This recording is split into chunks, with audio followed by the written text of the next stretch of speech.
நிகழ்ச்சியை தொடங்குகிறோம். அனைவரும் ஒத்துழைப்பு கொடுக்கும்படி பணிவுடன் கேட்டுக்கொள்கிறேன். நன்றி. கைதட்டின 5 நண்பர்களுக்கு நன்றி. ஏன்னா நீங்கள் கைதட்ட தான் எங்களுக்கு வந்து எனர்ஜி பூஸ்ட் சாப்பிட்ற மாதிரி. நான் ஒரு தடவை சொன்னால் 100 தடவை சொன்ன மாதிரி. ரைட்டா? உங்களில் நான் ஒருவன், அவ்வளோதான், வேற ஒன்றும் கிடையாது. மகிழ்ச்சியை பகிர்கிறோம். இதை வந்து நீங்கள் கருத்துக்களை பரிமாறிக்கிறோம், அவ்வளோதான். கொங்கு மலை சாரலிலே குளிர் நிலவு தெண்டலிலே தங்கமலர் பறித்து தமிழ் தாய்க்கு மகுடமாக சூட்டி விட்டு சங்க தமிழ் தந்த எங்க தமிழ் மொழிக்கு அன்புடன் பணிந்து பாதம் தொட்டு தொடங்குகிறேன். அனைவருக்கும் அன்பு வணக்கங்கள். அன்னசத்திரம் ஆலயம் வைத்தல், ஆலயம் 16 நாட்கள், அங்கு ஒரு ஏழைக்கு எழுத்தறிவித்தல் சொன்னாங்க பாரதியார். இப்ப ஏழை குடியில பிறந்தாலும் நீங்க செல்வந்தராக இருந்தாலும் கல்வி தான் முக்கியம். கலைமகள், அலைமகள், பொறுமகள், இதுல எல்லா மகளும் இருந்தாலும் கல்விங்கிற இருந்தா தான், சரஸ்வதி இருந்தால் நீ எங்க இருந்தாலும் சரி, கற்றோருக்கு சென்ற இடமெல்லாம் சிறப்பு. அந்த சிறப்பை வகிக்க எங்கள் பள்ளியினுடைய ஆசிரியர் குழுவை உங்கள் முன்னால் அறிமுகப்படுத்துகிறேன். சமுதாயத்திற்காகவா, மாணவர்கள் நலன், இன்றைய எதிர்காலம் சமுதாயத்தை நோக்கி செல்ல வேண்டுமா இல்லை குடும்பத்திற்காகவா என்ற தலைப்பு. இதை நல்லா புரிஞ்சுக்கிங்க. மாணவர்களின் எதிர்காலம், இன்றைய எதிர்காலம், நாளைய எதிர்காலம் எல்லாமே ஒன்று தான். நீங்கள் படித்தா தான் என்ன செய்ய முடியும்? சாதனை பறிக்க முடியும், எதிர்நீச்சல் போட முடியும். அதுக்கு வந்து குடும்பத்திற்காகவா சமுதாயத்துக்காகனு நினைக்கிறோம். ஒரு பெரிய ஒரு தலைப்பை கொடுத்துருக்காங்க. சமுதாயத்திற்காகவே என்று பரிசுள்ள திருமதி பி லதா MA BEd அவர்களும்,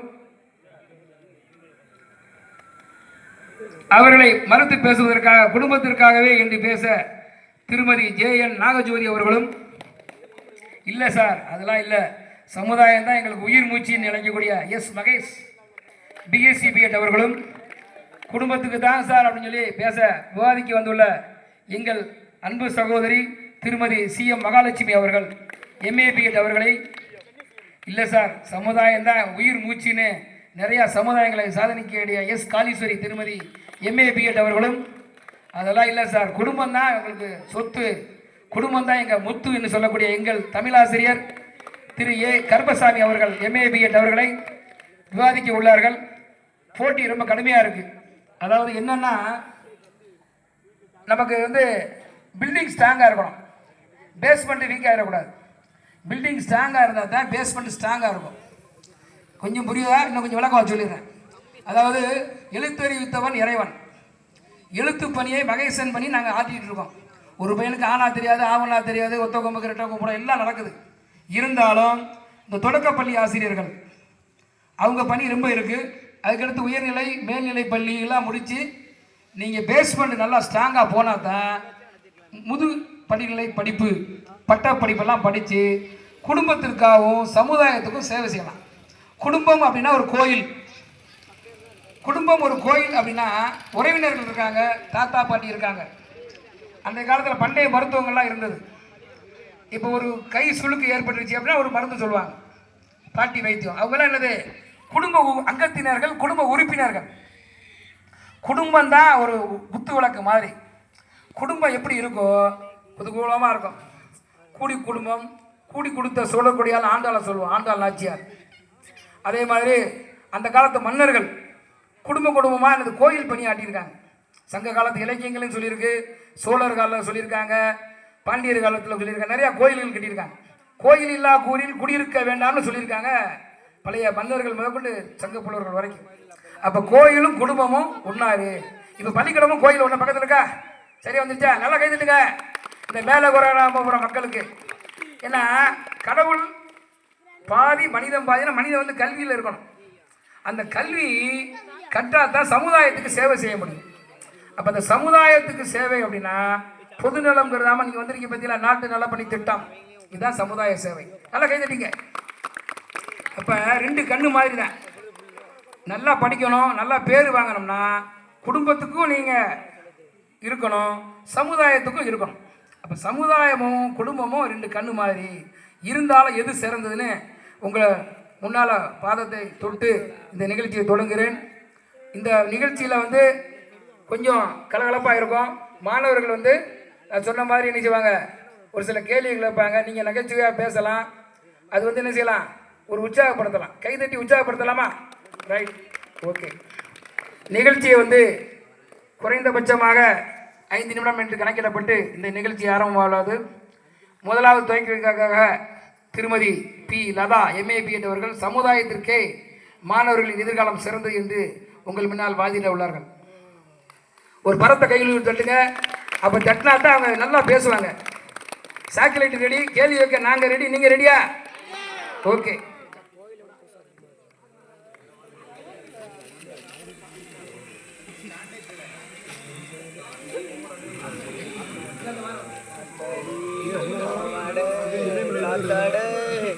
முரளி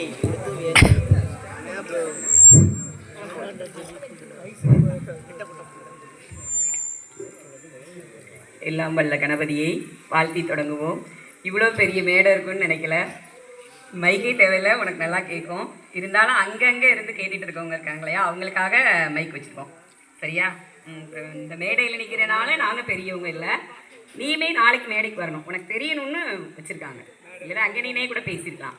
சரி, சில கருத்துக்கள் நாங்கள் சொல்கிறதே எடுத்துக்கோ, உனக்கு எந்த மாதிரி உதவி செய்யும் அப்படின்னு பார்த்துக்கலாம். அதில் வந்து ஒரு பாடல், பூத்தவளே புவனம் 14 பூத்த வண்ணம் காத்தவளே பின் கறந்தவளே கரை கண்டனுக்கு மூத்தவளே என்றும் மூவா முகுந்தனுக்கு இளையவளே உன்னையன்றி மற்றோர் தெய்வம் வந்திப்பதே அப்படின்னு இந்த மாரியம்மனையே வணங்கி நம்ம வந்து தொடங்குவோம். சரியா? இப்போ வந்து நம்ம வந்த உடனே நம்ம நடுவர் ஐயா வந்து சொல்லியே ஆகணும். அவங்க வந்து சாதாரணமானவங்க இல்லை, ரொம்ப பாண்டிய மன்னன் அப்படிங்கிறதும் அப்படிங்கிற மாதிரியும் நீ எதிர்பார்க்காத. எந்த மாதிரி நடுவர் நான் சொல்லிடுறேன். சரியா? அவங்களோட வீடு உனக்கு தெரியும், ராஜபாளையத்தில் சீனியப்ப நாடார் ரோடு அப்படின்னு சொல்லிட்டு அவங்களோட தாத்தா பேரை வந்து அதுக்கு வச்சுருக்காங்க. அப்போனா அவங்க வந்து அதுக்கு நிலம் கொடுத்துருக்காங்க. அப்போ எவ்வளோ பெரிய மனசு, கை தட்டலாமே நம்ம அதுக்கு. தினமும் சாரோட செல் நம்பர் உங்ககிட்ட இருந்தாலே ஸ்டேட்டஸ் நிறையா வைப்பாங்க. உனக்கு போர் அடிக்காத ஸ்டேட்டஸ் தான். சின்ன பிள்ளைங்க பார்க்குற மாதிரி இருக்கும், பெரியவங்க பார்க்குற மாதிரி இருக்கும். அந்த மாதிரி நிறைய ஸ்டேட்டஸ், அதை வச்சு தான் நாங்கள் எல்லாருமே எழுதிட்டு வந்திருக்கோம். எங்களுக்கு சொந்தமாக நாங்கள் எழுதணும்னு கூட கிடையாது. சாரோட ஸ்டேட்டஸ் வந்து நாங்கள் என்ன செஞ்சுருக்கோம், எல்லாத்தையும் வச்சு எழுதினாலே உங்ககிட்ட சொல்கிறதுக்குரிய கதைகள் கவிதைகள் எல்லாமே அதிலே இருக்குது. சரியா? நம்மளோட கணித ஆசிரியர் வராங்க, அவங்களுக்கு ஒரு கரவோசை.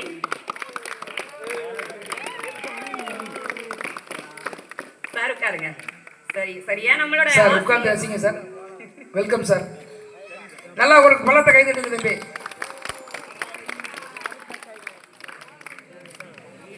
சரி, நம்ம இப்போ வந்து பட்டிமன்றத்துக்கு போகலாம். சாரோட கிளாஸ்ல வந்து 100 மதிப்பெண் எல்லா மாணவனும் ஒரு ஒரு வருடத்திலே 2-3 கண்டிப்பாக கொடுப்பாங்க. அறிவியல் பாடத்தில் அவங்களுக்கு என்ன நம்ம பரிசு கொடுப்போம்னா, 1 கிராம்ல ஒரு தங்க நாணயம் செய்து நம்மளோட உறவின் முறை கிருஷ்ணமராஜபாளையம் உறவின் முறையிலிருந்து ஐயா வந்து வாழ்த்தி அந்த பையனுக்கு கொடுப்பாங்க. இப்போ நான் வந்து என்ன நினைச்சேன்னா, நான் எடுக்கிற பாடத்தில் எப்படி பிள்ளைகளை 100 கொண்டு வரலாம் அப்படின்னு சொல்லிட்டு என்ன செய்யறேன்னா, சாரோட கிளாஸ்ல என்ன பண்றாங்க அப்படின்னு சொல்லிட்டு நான் கவனிச்சேன். அவங்க கிளாஸ்ல என்ன பண்றாங்கன்னு கவனிச்சாதானே நம்ம கிளாஸ்ல பண்ண முடியும். அதுக்காக சரியா? சார் என்ன பண்ணாங்க அப்படின்னா, இந்த காலத்துக்கு ஏற்ற மாதிரியான பாடங்களை சொல்லி கொடுத்தாங்க. எப்படி சொல்லி கொடுக்காங்க அப்படின்னா, சார் போனோடனே பசங்கிட்ட சொல்றாங்க, இந்த ஜப்பான்ல எல்லாம் அவங்கவுங்க அப்பா படுற கஷ்டங்களை காட்டுனா இந்த பையன் வந்து நல்லா படிப்பான் அப்படின்னு சொல்லிட்டு சார் வந்து சொல்லிட்டு இருக்காங்க. இப்போ உள்ள காலத்துல இப்படிலாம் சொன்னா நீ என்ன சொல்லுவ? ஏதாவது எதிர்த்து சொல்லுவதானே? இந்த இப்படி ஒரு மாடு மேய்ப்பவரோ ஆடு மேய்ப்பவரோ நிறைய பேருடைய கஷ்டங்களை பார்த்துட்டு நீ படிச்சு கொஞ்சம் வியர்வை இல்லாம ஒரு நல்ல மாணவனா ஒரு நல்ல ஒரு தொழிலாளியா வந்தீங்கன்னா கொஞ்சம் பணம் சம்பாதிக்கலாம் அப்படிங்கிறதுக்காக சார் சொல்லிட்டு இருந்தாங்க. சரி, இப்போ உனக்கு வந்து ஒரு படம் போட்டு காட்டலாமா அப்படின்னு சொல்லிட்டு ஒரு மாணவன் கிட்ட கேட்டாங்க. அதுக்கு அந்த மாணவன் வந்து துடுக்கான மாணவனா, இந்த கால மாணவனா, அதுக்கு என்ன பதில் சொல்றானா, எங்க அப்பா வந்து வாரத்துல 2 நாள் கூட வேலைக்கு போக மாட்டேங்காரு, நீங்க அவரெல்லாம் போட்டு காட்டினீங்கன்னா நான் வந்து படிக்கவே மாட்டேன் அப்படின்னு சொல்லிட்டு அந்த பையன் சொல்லிட்டான். இப்போ நாம சொன்னது வந்து அவங்ககிட்ட எதிர்ப்பதம் ஆயிடுச்சா, இப்போ நாம என்ன அவங்ககிட்ட பதில் சொல்லணும் அப்படின்னு சொல்லிட்டு சார் யோசிக்காம உடனே சொல்லிட்டாங்க. அதனால உன்னோட குடும்பத்தை நீ நல்லபடியா ஆக்கணும், நீ அவங்கள பார்த்துட்டு உன்னுடைய வாழ்க்கை செழிப்பா இருக்கணும்னா நீ என்ன செய்யணும், நல்லா கொண்டு வரணும் அப்படின்னு சொல்லிட்டு அந்த மாணவனையும் நல்ல மாணவனா திருப்பி கொண்டு வந்தாங்க. அத்தகைய நல்ல நடுவர் நமக்கு கிடைச்சிருக்காங்க. சரியா? கை தட்டுவோமா? சரியா? நல்லாசிரியர் திரு மாரியப்பன் சார் அவர்கள். அதுக்கடுத்து பார்த்தீங்கன்னா எங்களோட டீம், அடுத்து சாரோட டீம். அங்க இப்போ நாங்கள் வந்து சமுதாயத்துக்காக பேச வந்திருக்கோம், அவங்க வந்து குடும்பத்துக்காக பேச வந்திருக்காங்க. அவங்க எப்படி பேச வந்திருக்காங்கன்னு பார்த்தீங்களா? இப்போ நாங்கள் எல்லாருமே வந்து ஓரளவு திராவிட மக்களாக நாங்கள் கட்டக்கட்டையாக தான் இருக்கிறோம். நம்மளுடைய தென்னிந்திய வட இந்திய பிரிவுகள் இருக்கா அந்த லிஸ்ட் படி பாத்தீங்கன்னா நாம வந்து தென் பகுதியில் உள்ளவங்க எல்லாம் கட்டையா இருப்போம், கருப்பா இருப்போம். அந்த மாதிரி சரி, நாங்க எதுக்காக கட்டையானோம் அப்படின்னு யோசிப்பல. நாம வந்து கட்டைன்னு சொல்லி சொல்லலாமா? எங்க அம்மா வந்து சின்ன பிள்ளையிலே காம்ப்ளான் அந்த மாதிரி வளர்ச்சிக்குள்ளதான் வாங்கிட்டு வந்தாங்க. நாங்க சமுதாயத்துக்காக பணம் நிறைய நம்ம செலவு பண்ணிட்டா என்ன ஆயிரும், ரொம்ப பணம் வந்து கம்மியாயிரும் அப்படிங்கிறதுக்காக நாங்க வேண்டான்னு சொல்லிட்டு தியாகம் பண்ணவங்க தான் நாங்க. அல்லது நாங்களும் கருப்பசாமி சார் மாதிரியோ மகாலட்சுமி மிஸ் மாதிரியோ ஹைட்டா தான் வந்திருப்போம். சரியா? ஓகேவா? நம்ம இப்போ வந்து நேர நம்ம பட்டிமன்ற கருத்துக்கு போலாமா? கொஞ்சம் நிதானமாகவே போவோம். முதல்ல வந்து நம்ம யார் யாரெல்லாம் பற்றி பேசுனா நீ வந்து சமுதாயத்துக்கு வாழணும்னு முடிவு பண்ணுவ. சாதாரண ஒருவருடைய வரலாறை சொன்னாலே போதும், நீங்கள் எல்லாருமே என்ன செய்வீங்க, நம்ம இவங்கள மாதிரி வாழ்ந்து சமுதாயத்துக்காக பாடுபடலாம்னு நினச்சிருவீங்க. அவங்க யார் தெரியுமா? ஓடும் தண்ணீரில் எழுதினால் அழிந்து விடும் எழுத்து அழியுமா? ஆனால் இவர் வந்து என்ன செஞ்சிருக்கிறானா, தண்ணீரை தேக்கி அணை கட்டி அழியாத ஒரு வரலாறை ஏற்படுத்தியவர். யாரையா? காமராஜர். சரியா? உனக்கு வந்து சாக்லேட் கொடுத்தலாம். யார் மேடைக்கு வர? ஃபர்ஸ்ட் மேடைக்கு யார் வரையோ தருவாங்க சார். ஒடியோ தம்பி வாங்கிக்கோப்பா சாக்லேட். ஒடியோ ஒடியோ ஒடியோ நல்லா கை தட்டுங்க. நீ எந்திரிச்சு வர்ற வேகத்துல உனக்கு வந்து இந்த வேகமா சாக்லேட் காலி ஆயிடுச்சுன்னா அடுத்து வேற ஏதாவது வாங்கலாம். சரி, அது நாம வந்து இப்ப அவரை பத்தி சொன்னாலே போதும், நீ வந்து என்ன செய்வ, அவரை மாதிரி இருந்துக்கலாம். ஆனா அவரை பத்தி நீ நிறைய கேட்டிருப்ப. பிறந்த நாள் அன்னைக்கு கேட்டிருப்பீங்க. நாமளே நம்ம பள்ளியில கல்வி கண் திறந்த நாள் அப்படின்னு சொல்லிட்டு கொண்டாடுறோம். எல்லா நாள்லையும் கேட்டிருப்பீங்க. சரி, அவரை பத்தி வேணாம், அவரை பத்தி நீ தெரிஞ்சிருப்ப அப்படிங்கிறதுனால வேணாம். அடுத்து பாரு, திருச்செந்தூரில் உள்ள ஒரு செம்மாந்தர் அதிகமான பேப்பர் சேல்ஸ் ஆகக்கூடிய ஒரு கம்பெனி வச்சிருக்காங்க. கல்வியினாலே அவங்களோட இடம் படாத இடமே கிடையாது. எல்லா கல்வியும் வச்சிருக்காங்க. விளையாட்டுத்துறை, வணிகத்துறை, கல்வித்துறை அப்படின்னு சொல்லிட்டு. இப்ப நாம இந்த பள்ளியில கூட அவங்களோட பேர் பார்த்தோம். யார் பேரியா? இப்ப நாம வந்து திருச்செந்தூர் போனாலே அந்த கல்லூரி வந்து இந்த பக்கம் இருக்கும். Very good. யார் சொன்னீங்கயா? ஒடிய ஒடிய ஒடிய இங்கேருந்து வாங்கிக்கோ அல்லது இங்கே வந்து வாங்கிக்கோ. ஒடி சிவந்தி ஆதித்தனார். சீப்பா சிவந்தி ஆதித்தனார் தான் அவங்க. அவங்கள பத்தி சொன்னா கூட நீ அவங்கள மாதிரி இருக்கன்னு நினைச்சிருவ. ஆனா நாம யாரை பத்தி பார்க்க போறோம் அப்படின்னு போறேன். ஆஸ்துரை. ஆஸ்துரை என்ன பண்ணாங்கன்னா ரொம்ப நமக்கு கெடுதல் பண்ணாங்க. அவங்கள சுட்டு வீழ்த்திய ஒரு வாஞ்சிநாதன். அந்த மாதிரி உள்ள போராட்ட வீரர்களை பத்தி பார்த்தாலும் கூட உனக்கு நல்லதான். நீ அவங்க வரலாறுகள்லாம் புஸ்தகத்துல படிச்சு தெரிஞ்சிருப்ப. நாம போறது இல்ல. சரியா? அடுத்து பாரு, நம்மளுடைய கதை தலைவர்களாக விளங்குகின்ற நம்மளுடைய தந்தை, தாய், நம்ம வீட்டுல இருப்பாங்க இல்லையா, உன்னோட மாமையா, உன்னோட ஆச்சி, உன்னோட எல்லாரையும் பத்தி நீ என்ன செஞ்சுக்கலாம், பார்த்து அவங்கள போல இருக்கலாம். சமுதாயத்துக்காகவா அப்படி வீட்டுக்காகவா அப்படின்னு முடிவு பண்ணிக்கலாம். இப்ப நம்ம அதை பத்தி பார்க்க போல. சரியா? நம்ம எதுக்கு அப்படின்னு சொல்லி பார்த்தோம்னா, இந்த சமுதாயத்தில் உள்ள சின்ன சின்ன சின்ன சிறு சிறு தவறுகளை நீ தவறு பண்ணாம இருக்கிறதுக்கு நீ என்ன பண்ணலாம் அப்படிங்கிறதுக்காண்டி நம்ம இந்த தலைவர்களெல்லாம் தவிர்த்து பிற கருத்துக்களை உங்ககிட்ட என்ன செய்ய போறோம், சொல்ல போறோம். பாயிண்ட்ஸ் நீ நல்லா கவனிச்சாலே போதுமானது. இப்பதான் நம்ம வந்து பட்டிமன்றத்துக்கு வரோம். இப்ப நீங்க வந்து தினமும் காலையில நம்ம போனோடனே நமக்கு வந்து வழிபாட்டு கூட்டம் நடத்துவாங்க. வழிபாட்டு கூட்டத்தில் வந்து நம்ம முதல்ல என்ன செய்வோம், கடவுள் வாழ்த்துப்படுவோம். ரெண்டாவது என்ன செய்வோம்யா, இப்படி கை வச்சுட்டு உறுதிமொழி நம்மளோட மதியழகன்லேருந்து எல்லாம் அழகா சொல்லுவான். இந்தியா என் இந்தியாவுக்கு அடுத்த வரி நம்ம என்ன சொல்லுவோம், இந்தியர் யாவரும் என்னுடைய நாட்டின் வளமான தன்மைக்காகவும் அதை வழிவகைக்காகவும் நீ என்ன செய்யற, உன்னை தகுதிப்படுத்தணும். அதான உனக்கு இப்போ உள்ள வேலை. உன்னுடைய உடலையும் உன்னுடைய மனதையும் நீ வந்து தகுதிப்படுத்தி நீ சரியான ஒரு ஆளாயிட்டீன்னா நீ சமுதாயத்தில் இந்த ஆசிரியர் போலவோ இங்கே மேடையில் இருப்பவர்கள் போலவோ நீ வந்து வந்துடுவ. ஒரு 5 வருஷமோ ஒரு 10 வருஷமோ இன்னும் நீ ஒரு வருடத்துல நம்மளோட பள்ளி கேட்லேருந்து வெளியில வந்து சம்பாதிச்சு ஆகணும். அப்ப அந்த இதுக்கு நீ எதெல்லாம் எதிர்கொள்ளணும், உன்னுடைய மனதை வந்து நீ எப்படி பக்குவப்படுத்தணும். எல்லாரும் போல இருக்க நம்ம ஆசைப்படுவோம் இல்லையா, ஒரு ஹீரோ போலவோ. நான் இப்ப சொன்னேன் இல்லை, யாரை ஹீரோவா எடுத்துக்கிறியோ அவங்க போல. அப்ப அவங்கள போல நீ இருக்கணும்னா நீ என்ன செய்யணும், உன்னுடைய மனம் தான் பதப்படுத்தப்பட வேண்டும். உன்னுடைய உடலையோ எதை யாரும் மாற்ற முடியாது. நீ நிறைய எதில் பார்த்துருப்ப, நம்மளோட அட்வர்டைஸ்மெண்ட் சொல்லுவாங்களே, விளம்பரம், அதில் பார்த்துருப்பீங்க. அதில் எப்படி போடுவாங்க, கருப்பாக இருக்கவங்களே என்னதாக்கிடுவாங்க, சிகப்பாக்கிடுவாங்க. சிகப்பாக இருக்கவங்களே என்ன செய்வாங்க, ரொம்ப அழகாகிடுவோம் அப்படின்னு சொல்லி சொல்லுவாங்க. இப்போ இதெல்லாம் உண்மையா பொய்யா நீ வாங்கி தான் என்ன செய்ய முடியும், பார்க்க முடியுமே ஒழிஞ்சு அந்த மாதிரி நடக்குங்கிறது உண்மையாகுமா? ஒரு பல்லே இல்லாத ஒரு பாட்டி போய் ஒரு பேஸ்ட் விற்கிறாங்க, ஏன் பேத்திக்கு நான் இந்த பேஸ்ட் தான் வாங்கி கொடுத்தேன் அப்படின்னு சொல்லிட்டு. அப்போ நாம் அதெல்லாம் பார்த்துட்டு என்ன செய்ய முடியாது, முடிவுக்கு வர முடியாது நல்லதுன்னு சொல்லிட்டு. இப்போ நீங்கள் எதை கவனிக்கணும் அப்படின்னு சொல்லி பாரு. இப்போ நீ வந்து ஒரு திறந்து வைத்த பாத்திரமா இருந்தீங்கன்னா தான் உனக்குள்ள அடுத்த கருத்துக்களை சொல்ல முடியும். இப்போ நீ வந்து கவனிக்கிறதுக்கு ரெடி ஆயிட்டியா அப்படின்னு சொல்லிட்டு நான் வந்து என்ன சொன்னேன், உன்ட்ட சில கேள்விகள் கேட்பேன் அப்படின்னு சொல்லி சொன்னேன். இப்போ நான் ஒரு திருக்குறள் சொல்வேன், அந்த திருக்குறள்ல வந்து பற்றுங்கிற வார்த்தை எத்தனை வருதுன்னு நீ எண்ணணும். என்னவுமா?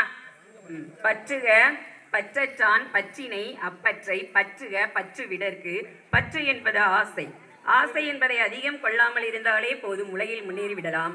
பற்று என்பதை பற்றாக வைத்துக் கொண்டவன் உயர்வான தலைவனான புத்தன். அவனுடைய ஆசையே நாம் என்ன செஞ்சிருக்கோம், ஆசைப்படாதே அப்படின்னு சொல்ற அளவுக்கு நம்மளுடைய முன்னறிவு வேலை செஞ்சிருக்கு. அப்ப அந்த பற்றை பற்றி நாம் தெரிந்து கொண்டோம். பற்று என்பது என்ன? ஆசை. இப்ப எத்தனை தடவை நான் பற்று சொன்னேன்? 14. வரலாம், மேடைக்கு வந்து சொல்லலாம். 14. வா, வந்து வாங்கிக்கலாம் பரிசு. வெரி குட் தம்பி. யாருப்பா 14 சொன்னது? வா முடியா தம்பி. நீ வந்து வாங்கிட்டு போய் கொடுத்துருப்பா. ஒரு புகைப்பட கலைஞரா இருக்கனால நல்லா கை தட்டுங்க தம்பி.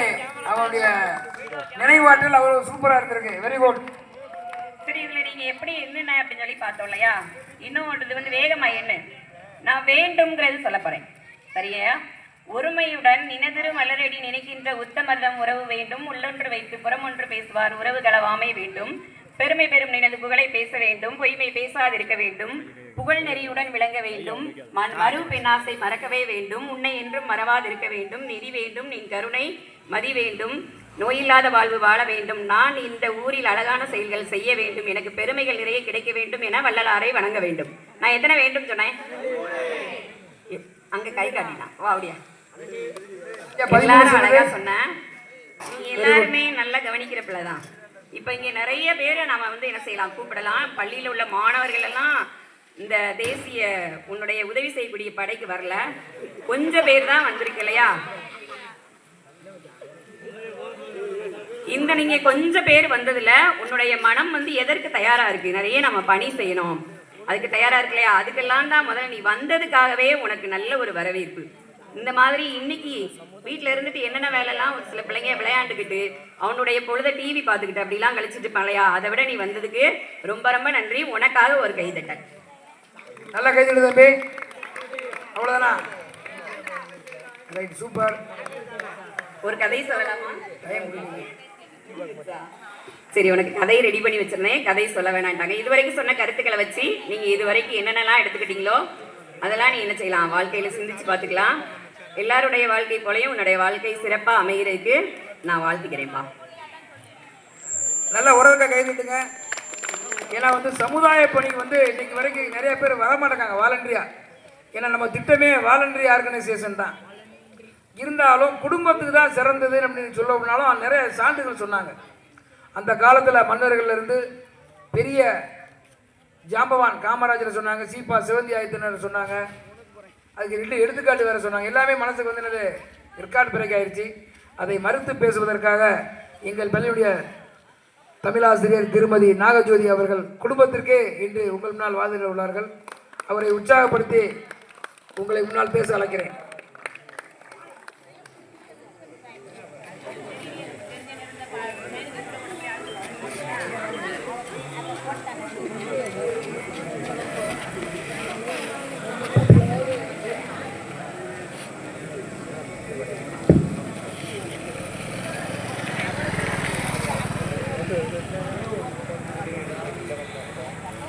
தமிழுக்கும் அமுதென்று பேர், அந்த தமிழ் இன்ப தமிழ் எங்கள் உயிருக்கு நேர்.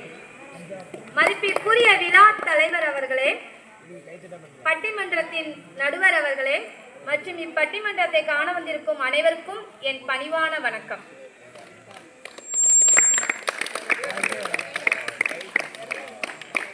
திருவாரூர் தேரழகு, தென் தமிழ் அழகு, மதுரைக்கு மீனாட்சி அழகு, என் போன்ற பேச்சாளர்களுக்கு மீனாட்சிபுரமே அழகு. மாணவர்களின் எதிர்காலம் சூப்பர் டாப். கைதட்டுப்பா.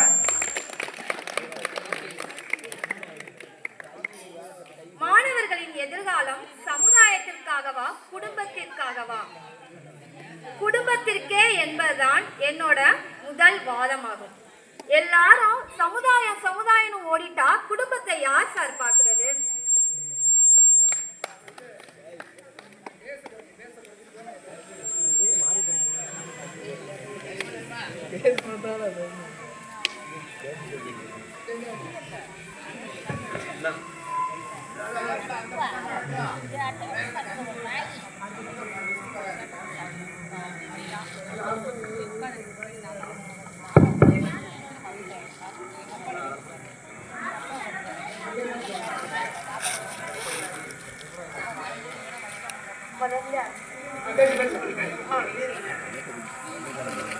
மாணவர்களை சமுதாயத்துக்கு உதவ வேண்டாம்னு நாங்க சொல்லல.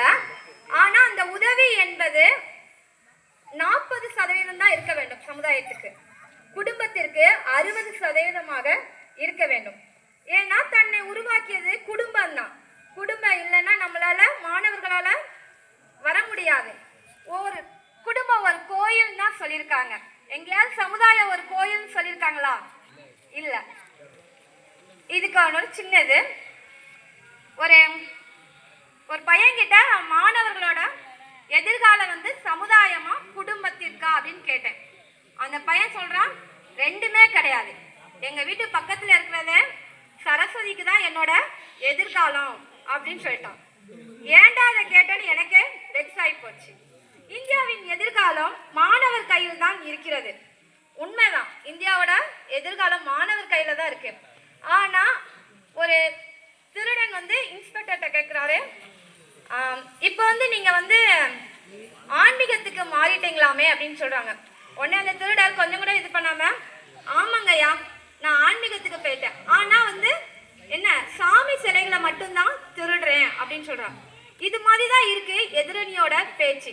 சமுதாயம் மட்டும்தான் அவங்க போறாங்க. ஆனா குடும்பத்தை யார் பார்ப்பாங்க? சமுதாயம்னு போறவங்க கிட்ட மாணவர்களோட எதிர்காலம் எப்படி அமையும்? நிறைய முதியோர் எல்லாம் இருக்கிறது. காரணம் என்ன? குடும்பத்தை கவனிக்காத மாணவர்களால உருவாகிறது. பெற்றோர்களை அவங்களால என்ன செய்ய முடியாது, கவனிக்க முடியாது. சமுதாயம்னு எல்லாரும் போகக்கூடாது. குடும்பம் தான். குடும்பத்துக்கு அடுத்துதான் நம்ம என்ன செய்யணும், சமுதாயத்துக்கு போக வேண்டும். மாணவர்கள் நல்லா இருக்கணும்னு நினைச்சு தன்னோட பிள்ளைகள் ஒரு டாக்டர் ஆகணும், இன்ஜினியர் ஆகணும், வக்கீல் ஆகணும் அப்படிங்கிற ஒரு தாயானவர் என்ன செய்யறா, கோயில போய் மண் சோறுலாம் சாப்பிட்டு வேண்டிக்கிறாங்க. ஆனா எந்த சமுதாயமாவது ஒரு மாணவருக்காக எங்கேயாவது மண் சோறு சாப்பிட்டுருக்கா? கேள்விப்பட்டிருக்கீங்களா? இல்ல. அதே மாதிரிதான் நல்லதொரு குடும்பம் பல்கலைக்கழகம் என்றார்கள். குடும்பம் ஒரு பல்கலைக்கழகம் போல இருக்கும்.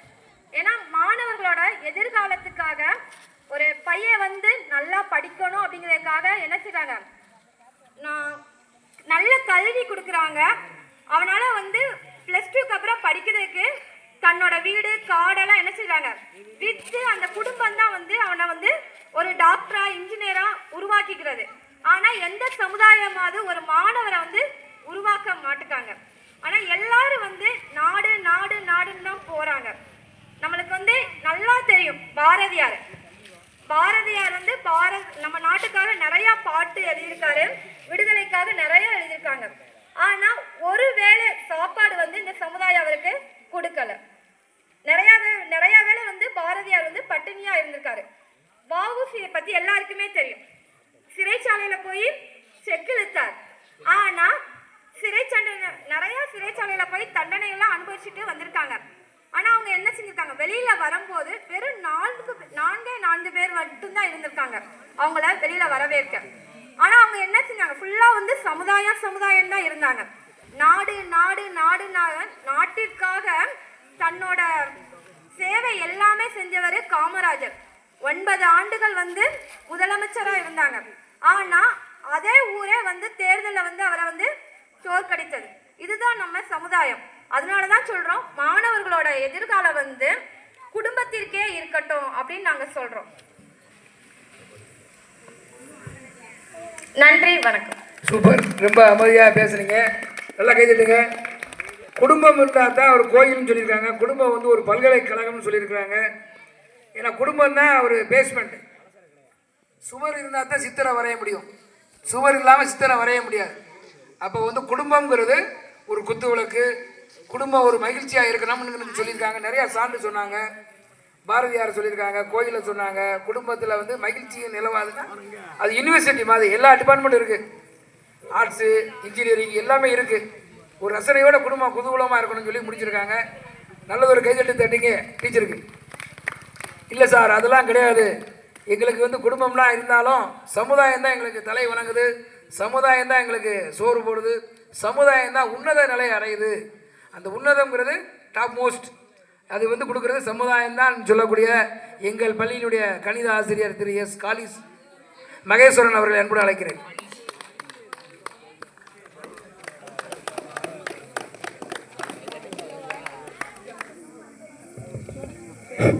ஹலோ ஹலோ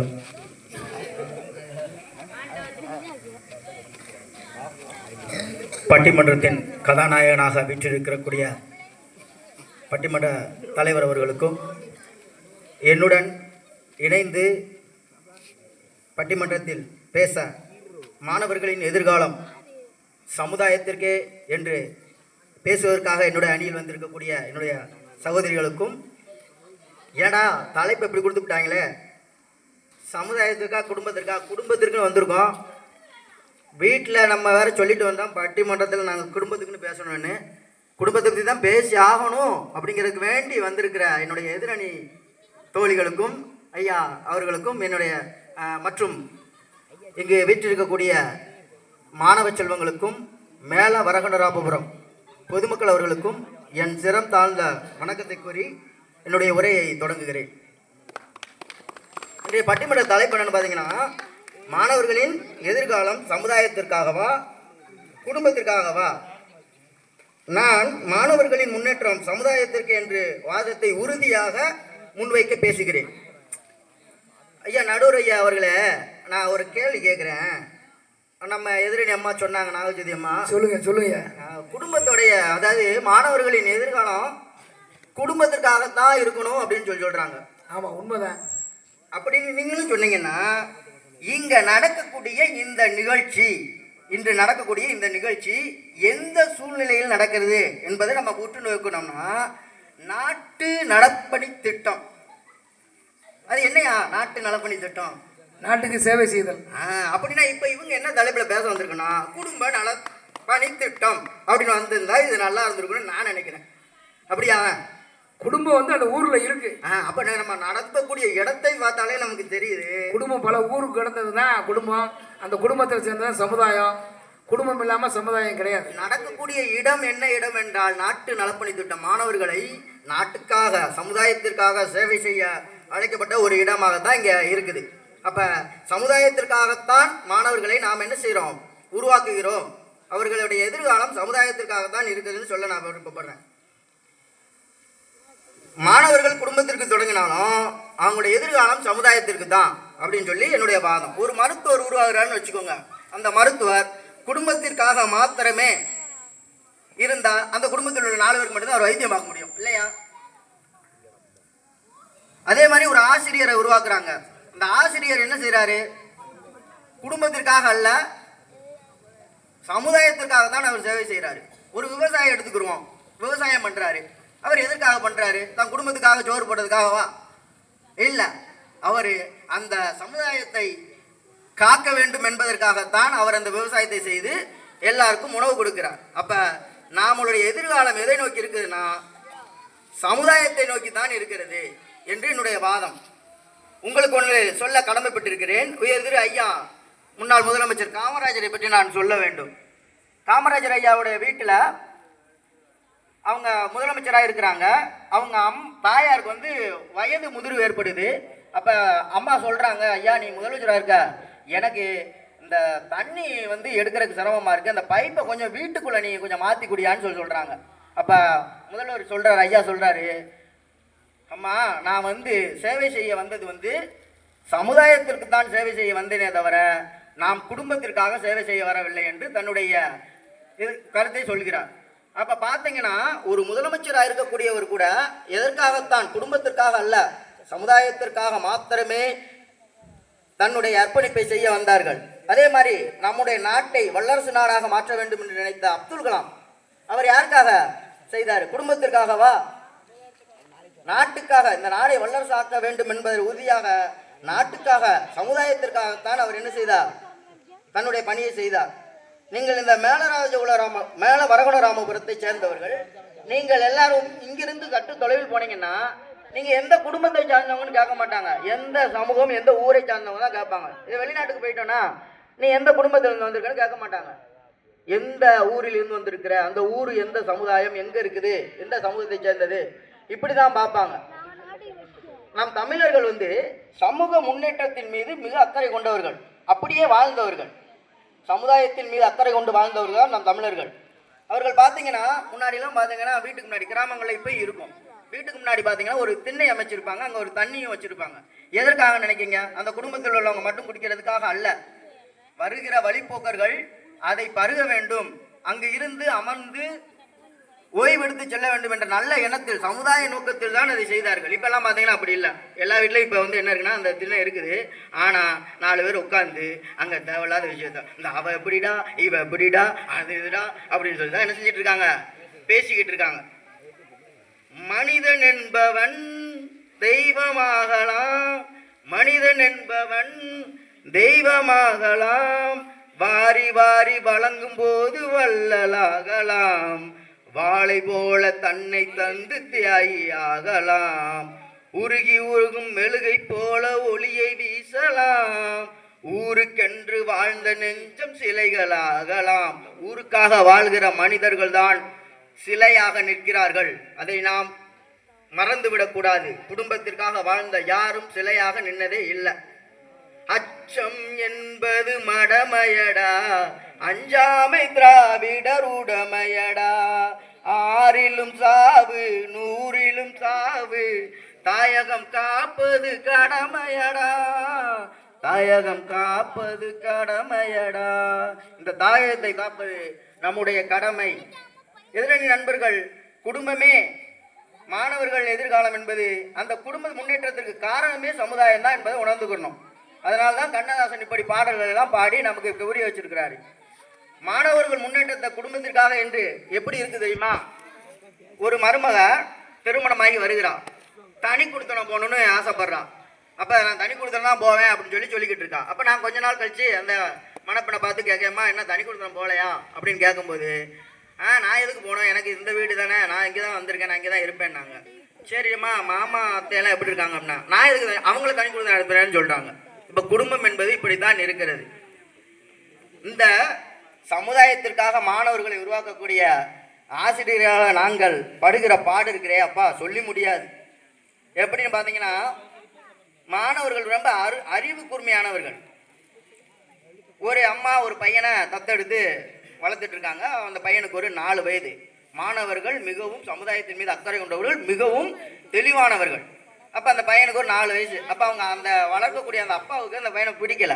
அப்போ என்ன செய்ய நினைக்கிறாரு அப்படின்னா, இந்த பையனை எப்படியாவது கொண்டு போய் எங்கேயாவது விட்டுறணும் அப்படின்னு சொல்லிட்டு அவர் போய் விட போறாரு. அப்போ விடணும், அவர் சந்து பந்தெல்லாம் விட்டு பக்கத்து தெருவில் போய் விட்டுட்டு வந்துட்டாரு. விட்டுட்டு வீட்டுக்கு வராரு. வரும்போது பார்த்தீங்கன்னா அந்த பையன் வீட்டில் இருந்து ஹாய் டாடி நல்லா இருக்கீங்களான்னு கேட்கும். அப்போ சமுதாயத்தை பற்றி நல்லா அந்த பையன் அறிந்திருக்கிறான். சரி இவனை இப்படி விட்டா சரிப்படாது, கொஞ்சம் தூரம் இன்னும் கொஞ்சம் தள்ளி போய் விட்டுருன்னு சொல்லிட்டு தள்ளி கொஞ்சம் விட்டாரு. அங்கே விட்டுட்டு திரும்பி வந்து பார்க்காரு, மறுபடியும் அவன் வீட்டில் உட்காந்து சாப்பிட்டுக்கிட்டு இருக்கான். சரி இது சரிப்படாது, இவனை எப்படியாவது வெளியூரில் கொண்டு விட்டுன்னு சந்து வந்தாலும் அலைஞ்சு கொண்டு போய் வெளியூரில் விட்டுட்டாரு. விட்டுட்டு அங்கேருந்து மனைவிக்கு ஃபோன் பண்ணுறாரு, ஏம்மா என்ன அவன் வந்துட்டானா? வந்துட்டானா? ஐயோ எனக்கு தெரியுமே அவன் வந்துடுவான், ஏன்னா அவன் சமுதாயத்தை பற்றி எல்லாம் தெரிஞ்சவனாச்சு, ஏன்னா புத்தி கூர்மையான ஆனது ஆச்சு அப்படின்னு சொல்லிட்டு அவர் அந்த போன பையன் குடும்பம், ஏன்னா விட்ட இடம் எனக்கு தெரில, வழி எங்கே கொண்டு விட்டேன்னா எனக்கு தெரிலன்னு அவர் நினைச்சிட்டாரு, அவன்கிட்ட வழி கேட்காரு. அந்த மாதிரி இருக்கு மாணவர்களுடைய நிலைமை.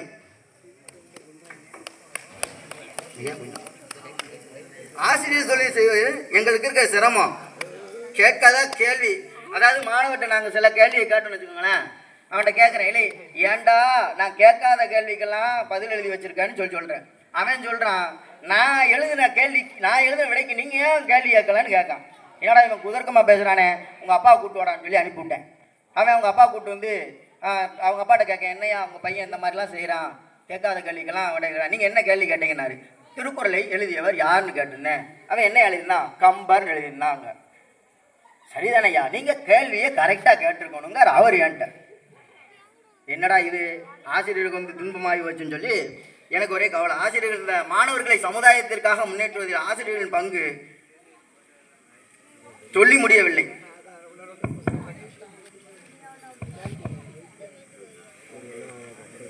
ஆகவே மாணவர்களின் எதிர்காலம் தனிப்பட்ட லாபத்திற்கோ ஒரு குடும்பத்திற்கோ அல்ல, அது சமுதாய நலனுக்கு, நாட்டின் வளர்ச்சிக்காக என்று கூறி என் வாதத்தை இத்துடன் நிறைவு செய்கிறேன். நன்றி, வணக்கம். சூப்பர், நல்லா கேட்டுங்க தம்பி. நல்ல ஒரு குடும்பத்துக்கு வந்து மறிச்சு சமுதாயம்னு பேசியிருக்காங்க நம்ம மகேஷ் சார். சமுதாயத்துக்கு நிறையா சான்று சொன்னாங்க. அந்த காலத்தில் திண்ணை தண்ணி தொட்டி மாதிரி வைக்கிறது இப்போ எல்லாம் இல்லை. வாசப்படிக்க அப்புறம் அது நேரடியாக அப்படி உள்ளே போகிற மாதிரி இருக்குது. அந்த காலத்தில் வீடுகள்லாம் இருந்தது. நிறையா சான்று சொல்லியிருக்காங்க, அதை மறுக்க முடியாது.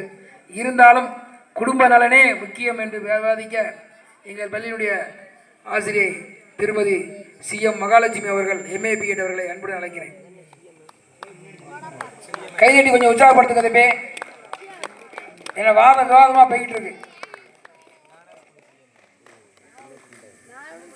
பட்டிமன்றத்தின் நடுவர் அவர்களுக்கும் அறியாமை இருளகற்றும் எம் பள்ளி ஆசிரியர் பெருமக்களுக்கும் வருங்கால இந்தியாவின் தூண்களாக விளங்கவிருக்கும் மாணவ செல்வங்களுக்கும் என் முதற்கண் வணக்கத்தை தெரிவித்துக் கொள்கிறேன். மாணவர்களின் எதிர்காலம் வீட்டிற்கே என்னும் தலைப்பில் எனக்கு பேச வாய்ப்பளித்ததற்கு நன்றி கூறி என் உரையை தொடங்குகிறேன். ஐயா, குடும்பம்னா என்ன? குடும்பம் என்பது அழகிய அன்பு, உராய்வுகளை தணிக்கும் எண்ணெய், நெருக்கமாய் பிணைக்கும் சிமெண்ட், இணக்கத்தை கொண்டு வரும் இசை அப்படின்னு நாங்க சொன்னா எங்க அணிக்காக பேசிட்டு அமர்ந்திருக்கக்கூடிய 2 எதிர்கட்சி அணியினர். நாங்கெல்லாம் பார்த்தீங்கன்னா பேசிட்டு குடும்பத்துக்கு வீட்டுக்கு போவோம். இவங்க எல்லாரும் நாட்டு சேவை ஆற்ற போறாங்க ஐயா. அதைத்தான் பேசிட்டு உட்கார்ந்துருக்காங்க. எல்லாரும் வந்து பேசினாங்க. முதல்ல குடும்ப தலைவி வந்து பேசினாங்க, நாட்டுப்பற்றை பத்தி பேசுவாங்கன்னு பார்த்தா கடைசி வரைக்கும் பேசல. அதுக்கப்புறம் உயரத்தை பத்தி சொன்னாங்க. என்ன சொன்னாங்க? எங்க அணியில எல்லாரும் நெட்டையா இருக்காங்க, அவங்க அணியில எல்லாரும் குட்டையா இருக்காங்க. நம்ம முன்னோர்கள் என்ன சொன்னாங்க? நெட்டைய நம்பினாலும் குட்டைய நம்பாத. நல்லா கேட்டு வாதமா போயிருச்சு, சூடு பறக்கு, தீ கிளம்பிருச்சு. அப்படித்தானங்க சொன்னாங்க. பம்பு கிழக்குறாங்க. யார? சீப்பா ஆதித்தனார் தெரியுமா? தெரியுமே, ஒரு சாக்லேட்டு. அதுக்கு அடுத்து சிவந்தி ஆதித்தனார் தெரியுமா? தெரியுமே, அதுக்கு ஒரு சாக்லேட்டு. இப்படி குடும்பத்துல உள்ள பரம்பரையா ஒருத்தங்க நாட்டு பணி ஆற்றுறாங்க அப்படின்னு சொல்லி எங்க குடும்பம்ங்கிற தலைப்புக்கு பேசிட்டு உட்கார்ந்துருக்காங்க அந்த அம்மா. உங்க எதிர்கால மாணவர்களுடைய எதிர்காலம் நாட்டிற்கு அப்படின்னு சொல்லுவாங்கன்னு பார்த்தா சாக்லேட்டுக்கு அப்படின்னு சொல்லிட்டு இங்க வந்து நாட்டுப்பற்றை பத்தி பேசுறாங்க ஐயா. அப்புறம் சொன்னாங்க தலைப்பையே மறந்தாச்சு. தலைப்பு என்னது? மாணவர்களின் எதிர்காலம் குடும்பத்திற்கா இல்ல வீட்டிற்கா? அதை மறந்துட்டு பேசிட்டு உட்கார்ந்துருக்காங்க ஐயா. அடுத்து வந்த நீங்க தெளிவா சொல்லுங்கம்மா, அவங்களுக்கு புரிய முடியாது. அடுத்து வந்த மகேஷ் ஆசிரியர் அவங்க சொன்னாங்க, நாட்டு நல பணி திட்டம் அப்படின்னா எதுக்கு இது ஆரம்பிச்சிங்க? குடும்ப நல பணி திட்டம் அப்படித்தானே ஆரம்பிச்சிருக்கணும் அப்படின்னு சொல்லி குடும்பத்துல வீட்டு வேலையெல்லாம் முடிச்சுட்டு சாயந்தரமா வந்து இங்க உட்கார்ந்து என்ன பேசுறாங்க? நாட்டுக்கு தான் எங்களுடைய சேவை அப்படின்னு சொல்ல வந்திருக்காங்க. அவங்க சொல்லும் போது சொன்னாங்க, அந்த காலத்துல வீட்டு தரணையிலாம் தண்ணி வச்சாங்களாம். இப்பவும் என்ன சொன்னாங்க? வீட்டு தரணையில யார் வைப்பா தண்ணி? குடும்பத்தார் தான் வைப்பாங்க. அதுக்கப்புறம் தாங்க சமூகத்துக்கு அது பயன்படும். அதைத்தாங்க நாங்க சொல்ல வரோம். குடும்பத்துல பெற்றோர் பிள்ளைகளை எப்படி வளர்க்கணும், பிள்ளைகளை நாட்டுக்கு சேவை செய்த மாதிரி வளர்க்கணும் அப்படின்னா முதல்ல என்ன செய்யணும்? தன்னுடைய வீட்டை பராமரிக்கணும், பெற்றோர்களை மதிக்க கற்றுக்கொள்ள வேண்டும், தன்னுடைய வேலையை தானே செய்யணும், வயதானவர்களுக்கு உதவி செய்யணும். அதுக்கப்புறம் தான் என்ன செய்ய முடியும்? நாட்டுக்கு பற்றாற்ற முடியும். அப்படித்தான் நாங்க சொல்றோம். குடி உயர கோன் உயரும் அப்படித்தானே சொன்னாங்க ஔவையாரு. உண்மைதாம்மா, சொன்னாங்கம்மா. அப்புறம் எப்படி சார் இவங்க வந்து நாடுதான் ஃபர்ஸ்ட் முன்னேறும்னு சொல்றாங்க? குடி உயர்ந்தாதாம்மா கோன் உயர்வான்னு சொல்லியிருக்காங்க. குடினா என்னய்யா? குடும்பம். அப்ப குடும்பம் தானங்கய்யா ஃபர்ஸ்ட். நினைச்சு வேற குடியா இருந்திருக்கோம். அப்ப இப்படித்தாயா நினைச்சு வந்த 2 பேரும் பேசிட்டு போனாங்க. தெளிவா விளக்கிட்டீங்கம்மா. குடும்பம்ங்கிறது வேற, குடி வேற. அந்த குடி நாங்க அவங்க மட்டும்தான் அப்படின்னு நினைச்சோம். கடைசியில நீங்களும் அந்த குடியத்தான் நினைச்சிட்டு உட்கார்ந்துருக்கீங்களா? நாட்டு நலப்பணியோட முதல் நோக்கம் அது என்ன சார்? மாணவர்கள் என்ன செய்யணும்? தங்களுடைய வேலையை தானாவே செய்யணும்.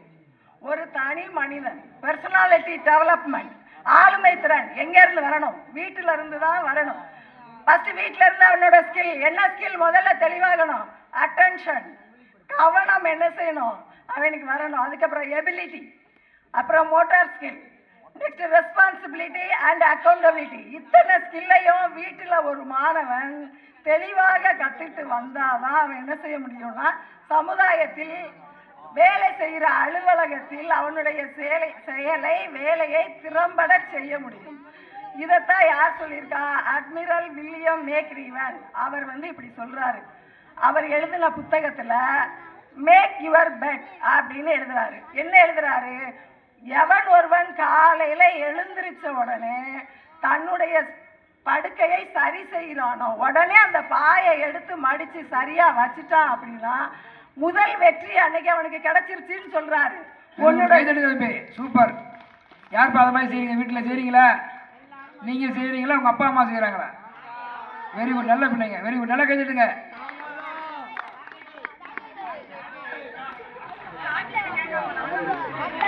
இப்படி மாணவர்களை சாக்லேட் பக்கம் திருப்பி கடைசி வரைக்கும் அறிவை வளர்க்க விடாம உடம்ப வளர்க்கிறதுக்கே பேசிட்டு உட்கார்ந்துருக்காங்க. எதிர நிக்கிறாங்க. ஒரு நல்ல குடும்பத்துல வளரும் நல்ல மனிதன். குடும்பம்ங்கிறது ஒரு பக்கம் இருந்தாலும் அவங்க மகிழ்ச்சி படுத்துறதுக்காக தான் சாக்லேட் இனிப்பாக்குறாங்க. மகிழ்ச்சி இனிப்பை கொடுத்து அவங்க கவர் பண்றாங்க. எதை சார்? மாணவர்களையும் சரி செல்வங்களையும் சரி எவ்வளவு ஆர்வத்தில் பிளான் பண்ணி கொண்டிருக்காங்க பாத்தீங்களா? நீங்க ஒண்ணும் கொண்டு வரலையே. இப்படியே கொடுத்து கொடுத்து மாணவங்களை பூரா வீணடிச்சிட்டீங்க சார். மாணவங்க வாழ்க்கைய இலவசம் கொடுக்குறீங்க. வலுவான குடும்பங்கள் வலுவான சமூகத்தை உருவாக்குகின்றன. அதைத்தான் அவங்க சொல்லிட்டு போனாங்க. சீபா ஆதித்தனார், சிவந்தி ஆதித்தனார் அப்படின்னு சொல்லி. நல்ல குடிமக்கள், திறமையான தொழிலாளர்கள், நேர்மையான அதிகாரிகள் என அனைவரும் வீட்டின் அடிப்படையில் இருந்துதான் உருவாகிறார்கள். அப்படித்தான் உருவாக்கப்பட வேண்டும். இல்லைன்னா வடிவேலு சொன்ன மாதிரி building is strong, basement weak, அந்த மாதிரி ஆகி போயிடும் சார் சமுதாயம். இன்றைக்கு என்னுடைய மாணவர்கள் அக்ரிகல்ச்சர் படிச்சுட்டு ஈக்கோலாஜிக்கல் இன்டெலிஜென்ட், தண்ணீர் பயன்பாடு பற்றி தன்னுடைய விவசாயி அப்பாவுக்கு சொல்லிக் கொடுக்கிறான் சார். டிஜிட்டல் மணி பயன்படுத்துவது எப்படி அப்படிங்கிறத தன்னுடைய பெற்றோருக்கு சொல்லிக் கொடுக்கிறான். ஸ்டார்ட் அப் மூலம் புதிய புதிய தொழில்நுட்பத்தை கற்றுக்கொண்டு தன்னுடைய குடும்பத்தை வளர்த்து கொண்டு தானும் வளர்ந்து நாட்டுக்கும் சேவை செய்கிறான் என்று சொன்னால் நீங்க குடும்பமே வேண்டாம், நாட்டுக்கு மட்டுமே சேவை செய்தால் போதும் அப்படின்னு சொல்லிட்டு இருக்கீங்க. இவ்வளவு ஏன்? இன்று அரசாங்கம் சொல்லும் அனைத்து திட்டங்களுமே வீட்டின் வளர்ச்சிக்கும் தனி மனித வளர்ச்சிக்கும் தான் சார் திட்டமே போடுறாங்க. என்ன திட்டம் போடுறாங்க? அனைவருக்கும் கல்வி, அனைவருக்கும் வீடு, தொழில் தொடங்க லோனு, சோலார் பேனு போடுறதுக்கு லோனு, இப்படித்தாயா திட்டம் போடுறாங்க. ஏதாவது ஒரு அரசாங்கம் அனைவருக்கும் அரசு வேலை சொல்லுதாங்களா? சொல்ல முடியாது. ஏன்னா நாட்டில் உள்ள 10% மக்களுக்கு மட்டும்தான் என்ன செய்ய முடியும்னா அரசாங்கத்தால வேலை வாய்ப்பை உருவாக்கி கொடுக்க முடியும்.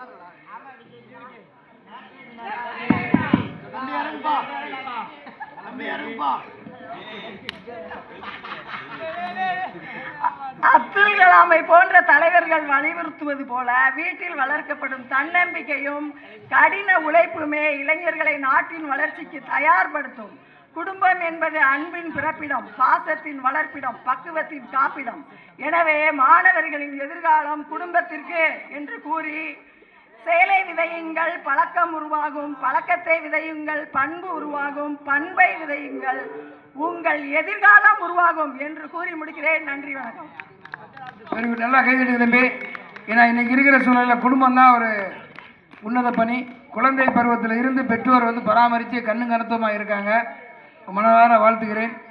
அடுத்தபடியாக பேர பேசுவோம் தம்பி, உட்காருங்க. நமது அழைப்பை ஏற்று நாட்டு நலப்பணி திட்டத்துடைய சுற்றுச்சூழல் முன்னாள் அதிகாரியும் எங்களுடைய வழிகாட்டியும் இருக்கக்கூடிய தலைமை ஆசிரியர் அரசு மேல்நிலைப்பள்ளி பாப்பநாயக்கப்பட்டி நல்லாசிரியர் திரு சானா ஜோதிமதிராஜன் அவர்கள் ஒரு சில வார்த்தைகள் பேசி அவரை கௌரவிக்கும்படி எங்களுடைய நாட்டு நலப்பணி திட்ட அலுவலர் திரு ஜெபசந்திர போஸ் அவர்கள் முன்னின்று அவரை ஒரு சில வார்த்தைகள் மட்டும் பேசி, ஏன்னா அவங்க பல்வேறு வேலையை ஒதுக்கிட்டு வந்திருக்காங்க. இந்த பட்டிமன்றத்தில் அவர்கள் உங்கள் முன்னால் ஒரு சில வார்த்தைகளை நிறைவேற்றி பேசும்படி அன்புடன் அழைக்கிறேன்.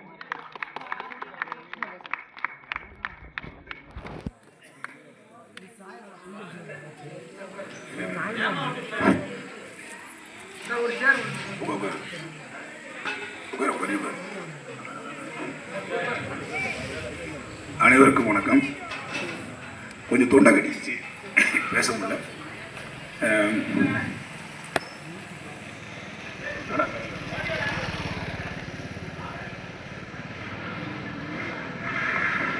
நாடார் மேல்நிலைப் பள்ளியில் என்எஸ்எஸ் சிறப்பு நடத்தி கொண்டிருக்கும் திட்ட அலுவலர், தலைமை ஆசிரியர்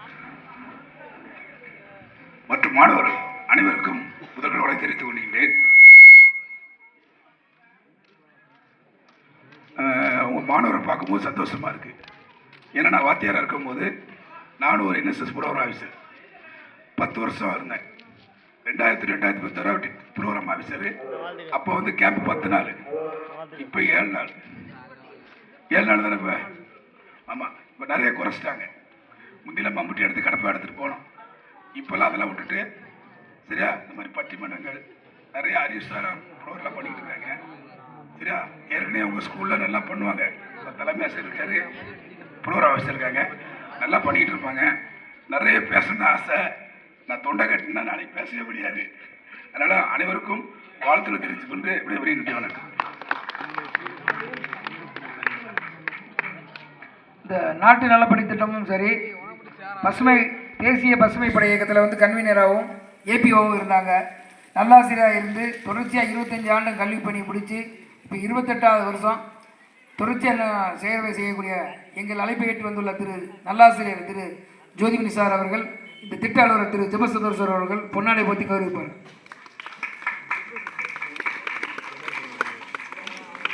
இப்போ மாவட்ட ஆணையராக இருக்காங்க சாரணர் இயக்கத்தில். எங்கள் கூடயே டார்ஜிலிங், கோவா, இப்போ மணாலியும் வர போகிறாங்க. பரத்தை கைது விட்டு அவரை உற்சாகப்படுத்தபடி கேட்டுக்கொள்கிறேன். எல்லாம் கவனிப்பா, இந்த என்எஸ்எஸ் ப்ரோக்ராமில் மாணவர் இருக்கீங்கல்ல, நீங்கள் வேலைக்கு போகும்போது தனியாக தெரிவிங்க. இதுக்கு ஏன் சொல்கிறேன் அப்படின்னா, இங்கே பண்ணுறது உங்களுக்கு மட்டும் தான் சான்ஸ் கிடச்சிருக்கு, ஸ்கூலில் யாருக்குமே கிடைக்கல. அந்த நீங்கள் ஒரு இடத்துல வேலை வைக்கும் போது நீ எந்த ஸ்கூல் கேட்பாங்க வேணா நீங்கள் எழுதி வச்சுக்கோ, எந்த ஸ்கூல் கேட்பாங்க. ஏன்னா இப்போ ஒரு மாரிஷா இருக்கார் அப்படின்னா அவர் என்எஸ்எஸ்ல நேஷனல் ஆவார். என்எஸ்எஸ்ல தமிழ்நாடு இல்லை, இந்திய அளவில் அவார்டு படிக்கும்போது வாங்கிட்டார். இன்னைக்கு ஸ்கவுட்டில் விருதா டிஸ்ட்ரிக்டில் இவர் விட்ட ஆள் கிடையாது. இவர் தான் டிஸ்ட்ரிக்ட் ஆர்கனைசேஷன் கமிட்டி. நாங்கள் இவங்க ஸ்கூலில் ஸ்கவுட் இருந்திருக்கோம், முன்னால் கேம்ப் தான் எடுத்துக்கிட்டோம். இப்போ நேஷனல் கேம்ப்லாம் கூப்பிட்டு போய் போன வருஷம் டார்ஜிலிங் போனோம், போன வருஷம் கோவா போனோம், இந்த வட்டம் குருமணாலி போகிறோம். நீங்களும் வரலாம். மே மாதம் தான் போகிறோம். டார்ஜிலிங்கில் நீங்கள் பார்த்துருக்க மாட்டீங்க. எங்கே இருக்கு தெரியுமா? கல்கத்தாக்கு மேலே இருக்கும். இப்போ போகிறது பஞ்சாபுக்கு மேலே போகிறோம். ஒரு டீட்டெயிலாம் சார் பேசிடுவேன், முடிச்சு சரியா? இப்போ சரியா எல்லாம் பேசிட்டு இவர் உங்க இருப்பார், அவர் எல்லா டீட்டெயிலும் சொல்லுவார். தேங்க்யூ.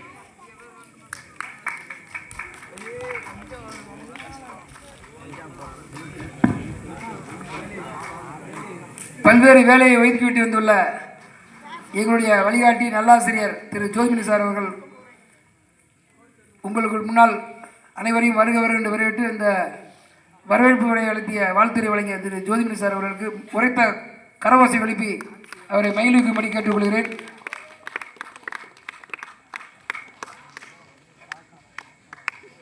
அடுத்து எங்களுடைய பட்டிமன்றத்தினுடைய பிதாமகனாகவும் எங்களுடைய வழிகாட்டியாக இருக்கக்கூடிய சமுதாயம் வந்து தான் பெருசு அப்படின்னு சொல்லி வழிகாட்டி பேசக்கூடிய திருமதி எஸ் காளீஸ்வரி MA BEd அவர்களை சமுதாயத்துக்கே என்று உரைத்த குரலில் அழைக்க அன்புடன் அழைக்கிறேன்.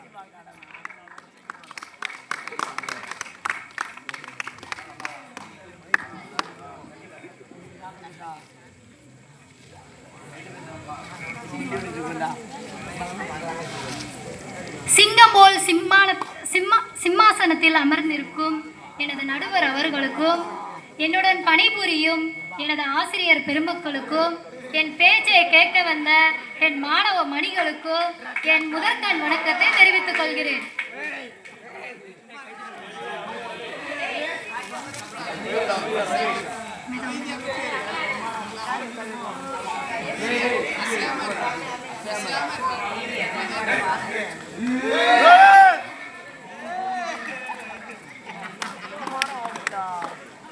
மாணவர்களே கவனிக்கலாமா? அமைதியானப்பா. ஆசிரியர் பணி அறப்பணி, அதற்கே உன்னே அர்ப்பணி. மாணவர்களின் எதிர்காலம் சமுதாயத்திற்காகவே என்ற தலைப்பில் நான் பேச வந்துள்ளேன். ஒரு புழு கூட என்ன பண்ணுகிறது என்றால் அதோட குடும்பம், அதோட ஒரு வண்ணத்து பூச்சி. உங்களுக்கெல்லாம் தெரியும் வாழ்க்கை சுழற்சி. நம்ம 3ஆம் கிளாஸ்ல இருந்து நம்ம பார்த்துட்டே வந்திருக்கோம். 3ஆம் பாட புத்தகத்தில் நமக்கு சொல்லி இருக்கு. அந்த புழு வந்து குடும்பங்கிற ஒரு கூட்டுக்குள்ளே அடைஞ்சு கிடந்திருந்தா அது வெளியில வந்து வண்ணத்து பூச்சியா மாற முடியுமா? முடியாது. ஏன்னா அது என்ன பண்ணுதுன்னா குடும்பங்கிற கூட்டுக்குள்ள இருந்து உடைச்சு வெளியில வந்ததுக்கு அப்புறம் தான் அது என்ன பண்ணுது, சிறந்த ஒரு அழகான வண்ணத்து பூச்சியா மாறுது. அது வண்ணத்து பூச்சியா மாறி தனக்காக மட்டும் பறக்கிறது மட்டும் இல்லாம ஒவ்வொரு பூவுல இருந்தும் ஒரு தேன் எடுத்துட்டு வருது. அப்ப தேன் எடுத்து இன்னொரு பூவுல மாறி மாறி செய்து மகரந்த சேர்க்கை செய்து அந்த பூ காயாகி கனியாகி என்ன பண்ணுது, ஒரு சமுதாயத்திற்கு தேவைப்படக்கூடிய தேனா இருக்கட்டும், காய்கறிகளா இருக்கட்டும், பழங்களா இருக்கட்டும், எல்லாமே என்ன செய்யுது, ஒரு புழு வந்து செய்யுது. ஒரு புழுவுக்கே இவ்வளவு பவர் இருந்ததுன்னா நாளைய வருங்கால எதிர்கால தூண்களாகிய மாணவர்களாகிய நீங்கள் குடும்பத்திற்காக பணியாற்ற முடியும், நாட்டுக்காக தான் நீங்கள் பணியாற்ற முடியும். சூப்பர், பேஸ் நல்லதுங்க. இப்ப நாகஜோதி மேம் வந்து அவங்க சொன்னாங்க, எல்லாரும் சமுதாயம் போய்கிட்டீங்கன்னா நம்ம குடும்பத்தை யார் பாப்பா அப்படி கேட்காங்க. இதுல கொஞ்சம் சுயநலம் கலந்து இருக்கு இல்லையா? ஓகே. இப்ப நாகஜோதி மேம் வந்து என்ன வேலை பார்க்காங்கன்னா அவங்களே ஆசிரியர் பணி பார்க்குறாங்க. எல்லா மாணவர்களுக்கும் ஒரு படிப்பு சொல்லி தரக்கூடிய வேலையை பார்க்காங்க. இல்லை நான் சமுதாயத்துக்காக பணி செய்ய வரமாட்டேன், என் குடும்பத்தில் என் கணவர், என்னோட குழந்தைகள், என்னோட மாமனார் மாமியார் இவங்கள மட்டும்தான் நான் பார்த்துக்கிறேன்னு சொல்லிட்டு இருப்பாங்க. அவங்க ஒரு வீட்டை விட்டு வெளியில வந்து மற்ற மாணவர்களுக்காகவும் மக்களுக்காண்டி சேவை புரிய அவங்களே வந்திருக்காங்க. சரிங்களா? அதுக்கப்புறம் என்ன சொல்றாங்கன்னா அவங்களோட குழந்தைங்க 2 குழந்தைங்க இருக்காங்க. அந்த குழந்தைங்களை வந்து என்ன ஆகணும்னு நினைப்பாங்க, என் குழந்தை டாக்டர் ஆகணும், இன்ஜினியர் ஆகணும், வக்கீல் ஆகணும், ஏதோ அவங்களுக்குள்ள ஒரு ஆசை இருக்கும். அப்ப தம்பி நீ டாக்டர் ஆயிட்டு அப்பா அம்மாவுக்கு மட்டுமே என்ன பண்ண மருத்துவம் பாரு, தம்பி இன்னொரு தம்பி நீ இன்ஜினியர், நமக்கு மட்டுமே வீடு கட்டி கொடு, மொத்தவங்களுக்கு நீ வீடு கட்டி தர வேண்டாம் சொல்லுவாங்களா? எங்க போய் அவங்க பிள்ளைங்க வேலை செய்வாங்க? நம்மள மாதிரி இருக்கக்கூடிய ஒரு சமுதாயத்துல வந்துதான் அவங்க எல்லா வேலையும் செய்வாங்க. அந்த சமுதாயத்துல வரக்கூடிய வருமானத்தை வச்சுதான் அவங்க குடும்பத்தை என்ன பண்ண முடியும், வழி நடத்த முடியும், பொருளாதாரத்தை ஈட்ட முடியும். இது உண்மையா பொய்யா? நடுவர் அவர்களை நீங்களே சொல்லுங்கள். சரி, இன்னொன்னு பார்த்துக்கோங்க.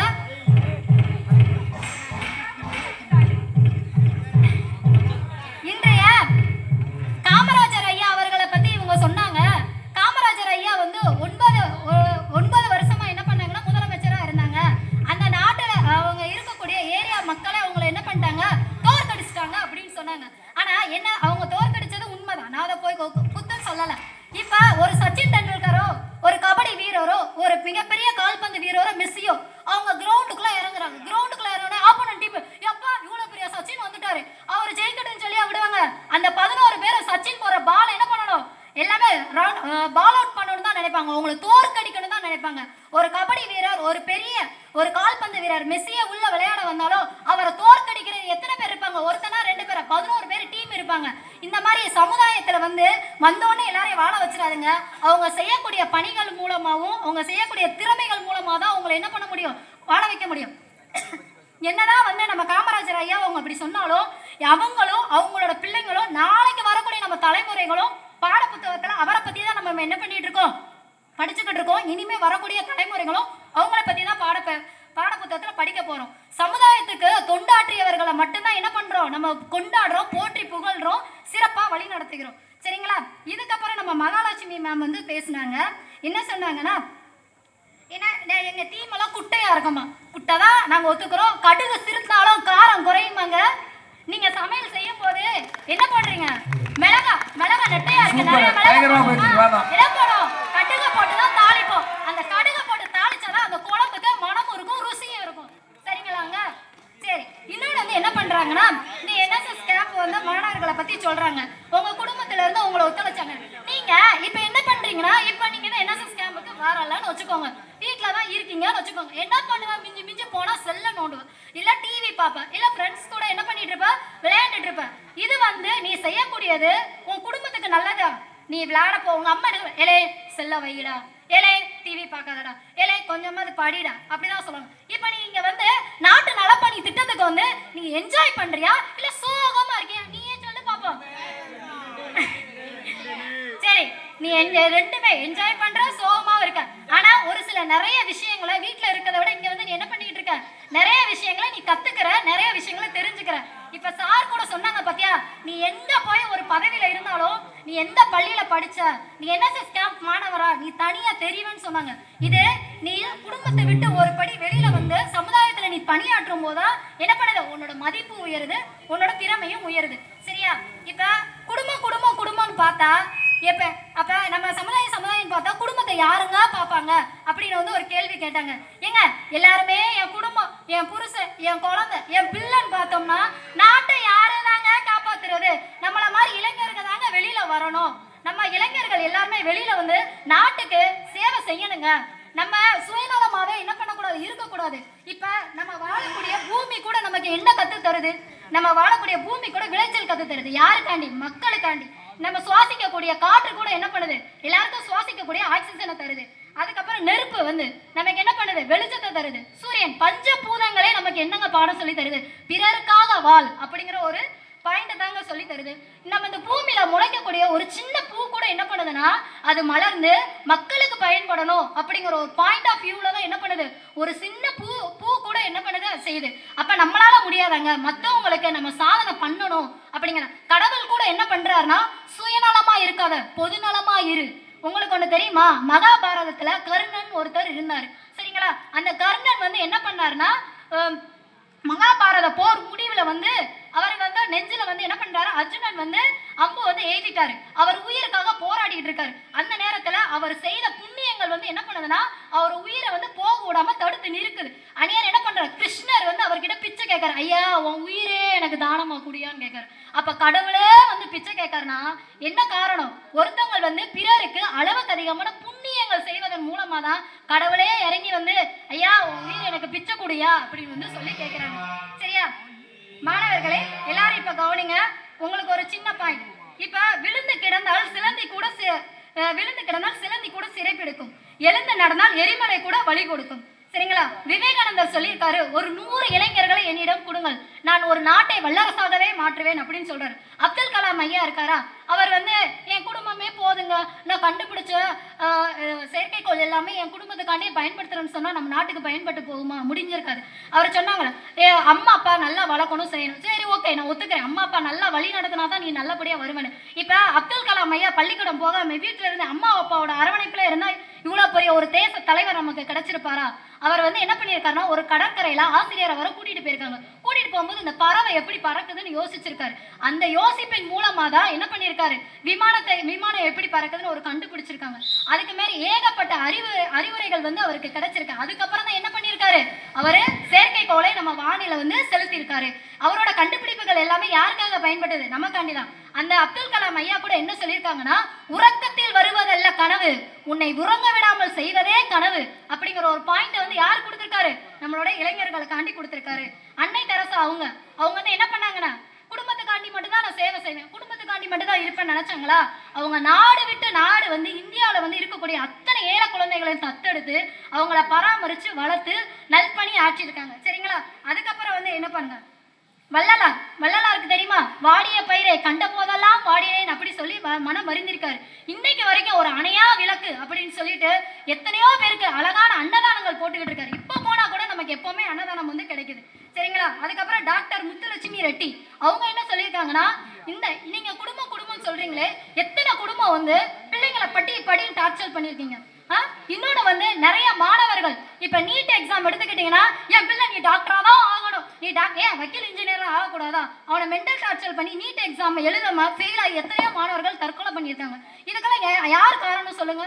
குடும்பத்தில் உள்ள பெற்றோர்கள் மாணவர்களோட மனநிலையை புரிந்து கொள்ளாதுதான். ஆனால் சமுதாயம் அப்படி இல்லை. நீ என்ன வேணாலும் ஆகும், உன் திறமையை நீ வளர்த்துக்கோ, உனக்கு ஒரு பெரிய வாய்ப்பை ஏற்படுத்தி கொடுத்துட்டு இருக்கிற இந்த சமுதாயம் தான். இந்த சமுதாயத்தை மீறி நம்மளோட திறமையும் அறிவும் இருந்தாலே போதுங்க, எங்கனாலும் சாதிக்கல, எங்கனால நம்மளோட லட்சிய கொடி வந்து பறக்கலாம். சரிங்களா? இங்க மட்டும் இல்ல, எல்லா நாட்டிலையும் நம்மளோட திறமையை வெளிப்படுத்த முடியும். சுந்தர் பிச்சை தெரியுமா?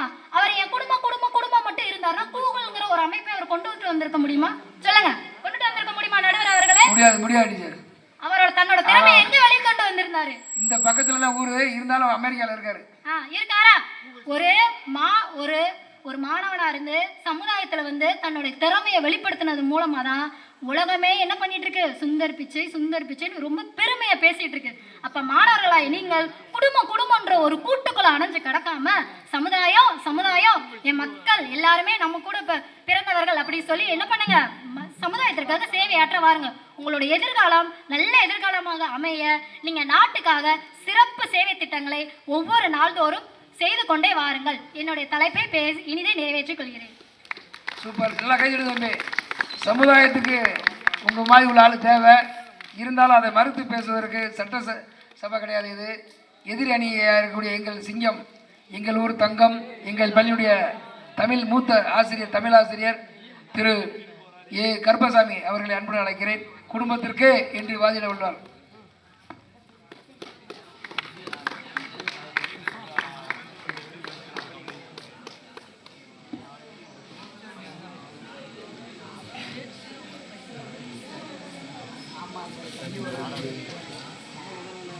இந்த அருமையான பட்டிமன்றத்தின் நடுவர் அவர்களே, இரு தலைப்பினை ஏற்று தங்களுடைய கருத்துக்களை சொல்லிக் கொண்டிருக்கக்கூடிய உரையாற்றி அருமையாக அமர்ந்திருக்கக்கூடிய ஆசிரியர் பெருமக்களே, இந்த சிறப்பு வாய்ந்த கருத்துக்களை கேட்டுக்கொண்டிருக்கக்கூடிய நம்முடைய மாணவ செல்வங்களே, இந்த நிகழ்வினை பதிவு செய்து கொண்டிருக்கக்கூடிய நம்முடைய கணித ஆசிரியர் அவர்களே மற்றும் இந்த ஊர் பொதுமக்களே, அனைவருக்கும் என்னுடைய இனிய மாலை வணக்கத்தை தெரிவித்துக் கொள்கிறேன். என்னுடைய தலைப்பு என்ன அப்படின்னா, மாணவருடைய எதிர்காலம் குடும்பத்திற்கே அப்படின்னு சொல்றாங்க. இதுல ஒவ்வொருத்தங்களும் ஒரு கருத்து சொல்லிட்டு போனாங்க. நம்மளுடைய எதிரணியர் ஒவ்வொருத்தங்களும் ஆளாளுக்கு ஒரு கருத்தை சொல்லிட்டு போனாங்க. இதுக்கு ஔவையார் ஒரே ஒரு கருத்து முன்னக்கூடியே பதிவு சொல்லிட்டு போயிட்டாங்க. என்ன அப்படின்னா, வரப்பு உயர நீர் உயரும், நீர் உயர பயிர் உயரும், பயிர் உயர நெல் உயரும், நெல் உயர குடி உயரும், குடி உயர கோல் உயரும், கோல் உயர கோல் உயரும். ஒரு குடும்பம் சிறப்பாக அமைந்தால்தான் சமுதாயம் சிறப்பாக அமையும் அப்படின்னு ஔவையார் சொல்லிட்டு போயிட்டாங்க.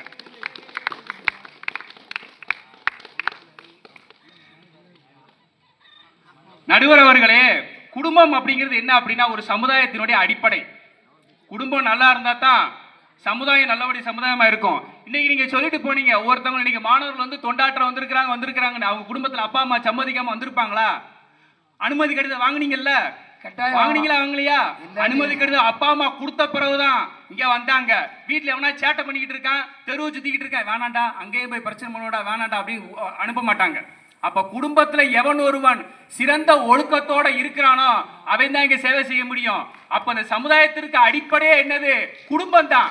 சூப்பர், கைதிடுங்க. எல்லாரும் சொன்னாங்க, அப்துல் கலாம் சொன்னாங்க, ஒவ்வொருத்தரையா சொல்லிக்கிட்டு இருந்தாங்க. அப்துல் கலாம் எவ்வளவோ சாதனை பண்ணாருன்னு சொன்னாங்க. அந்த சாதனை பண்ணதுக்கு அடிப்படை என்ன தெரியுமா? குடும்பம் தான். 12வது முடிச்சிட்டாரு, பொறியியல் கல்லூரியில் சேர வேண்டியிருக்கு, ஃபீஸ் கட்டுறதுக்கு பணம் இல்லை. என்ன பண்ணாங்க? இந்த சமுதாயமா கொடுத்துச்சு? கொடுக்கல. அவருடைய உடன் பிறந்த அக்கா தன்னுடைய கை வளையல கழட்டி கொடுத்தாங்க, இந்தா நீ படி அப்படின்னு. அப்புறம் தான் அவர் படிச்சாரு. அவர் படிச்ச பிறகுதான் நமக்கு யாரும் தெரியும், அப்துல் கலாமா, இல்லைன்னா யாருக்குமே தெரியாது. அதே மாதிரிதான் என்ன அப்படின்னா, ஒரு மனிதனை ஒரு சிறந்த மனிதனாக கொண்டு வர்றது என்ன அப்படின்னா சமுதாயம் தான், குடும்பம் தான். ஒரு மனிதனை சிறந்த மனிதனா உருவாக்குறது இந்த குடும்பம் தான். அவனை கொண்டாட வர்றது தான் இந்த சமுதாயம். அவன் உருவானாத்தான் கொண்டாட முடியும். நடுவர் அவர்களே, ஒரு பையனுக்கு எவ்வளவோ தோல்வி அடைஞ்சிருக்கான், தேர்வுல தோல்வி அடைஞ்சிருக்கான், எங்கேயோ தோல்வி அடைஞ்சிருக்கான். அப்பா சொல்லுவாரு, அம்மா சொல்லுவாங்க, பரவாயில்லடா பாத்துக்கிடலாம்டா, பரவாயில்லடா பாத்துக்கிடலாம்னு சொல்லி நம்பிக்கை கொடுப்பாங்க. அவன் அதுக்கப்புறம் முயற்சி பண்ணுவான். எங்க இதே சச்சின் டெண்டுல்கர் தோல்வி அடையட்டும், இந்த சமுதாயம் கொண்டாடுமா? கொண்டாடாது. எப்ப இவன் எப்படித்தான்ப்பா அப்படின்ட்டு போயிட்டே இருக்கும். அதே தான் அவன் தோல்வி அடையட்டும், அவன் குடும்பத்தில் இருக்கவங்க சொல்லுவாங்க, பரவாயில்ல இந்த போட்டியில நான் என்ன, அடுத்த போட்டியில பாத்துக்கலாம் அப்படின்னு அவனை தட்டி தோல் கொடுத்து அவனுக்கு நம்பிக்கையை கொடுக்கக்கூடியது அந்த குடும்பம் தான். அந்த குடும்பம் இல்ல அப்படின்னா எந்த ஒரு சிறந்த மனிதனாலே உருவாக முடியாது. அதே மாதிரி சொன்னாங்க, மருத்துவர் உருவாயிருக்கிறாங்க, ஆசிரியர் உருவாயிருக்காங்க, விவசாயி உருவாயிருக்கிறாங்க. இப்படி எல்லாரையும் உருவாக்குனது யாரு? சமுதாயமா உருவாக்குச்சு, குடும்பம் தான் உருவாக்குச்சு. குடும்பம் உருவாக்குன பிறகுதான் நீ சமுதாயத்துக்கு தொண்டாற்ற போன. எப்படி உருவாகலன்னு எப்படி தொண்டாற்ற போயிருப்பியோ? நான் இப்ப 10ஆம் கிளாஸ் கூட படிக்கல, ஒரு ஸ்கூலுக்கு ஆசிரியரை பணியாற்ற முடியுமா? ஏத்துக்கிடுவாங்களா?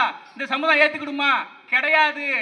நான் என்னை ஒரு குடும்பம் உருவாக்கி இருக்கு, ஒரு ஆசிரியர் என்னை படிக்க வச்சிருக்கு, 4 டிகிரி முடிச்சிருக்கேன். அப்படி என்னை படிக்க வச்சது யாரு? என்னுடைய குடும்பம். என்னுடைய அப்பா படிக்க வச்சாரு, தன்னுடைய சொத்தை எல்லாம் வித்து என்னை படிக்க வச்சாரு, நகைகள்லாம் வித்து என்னை படிக்க வச்சாரு. அதுக்கப்புறம் தான் நினைஞ்சிருக்கோம் நம்ம ஆசிரியர் என்ற அங்கீகாரம் கிடைத்தது, சமுதாயத்திற்கு தொண்டாற்ற வந்தோம்.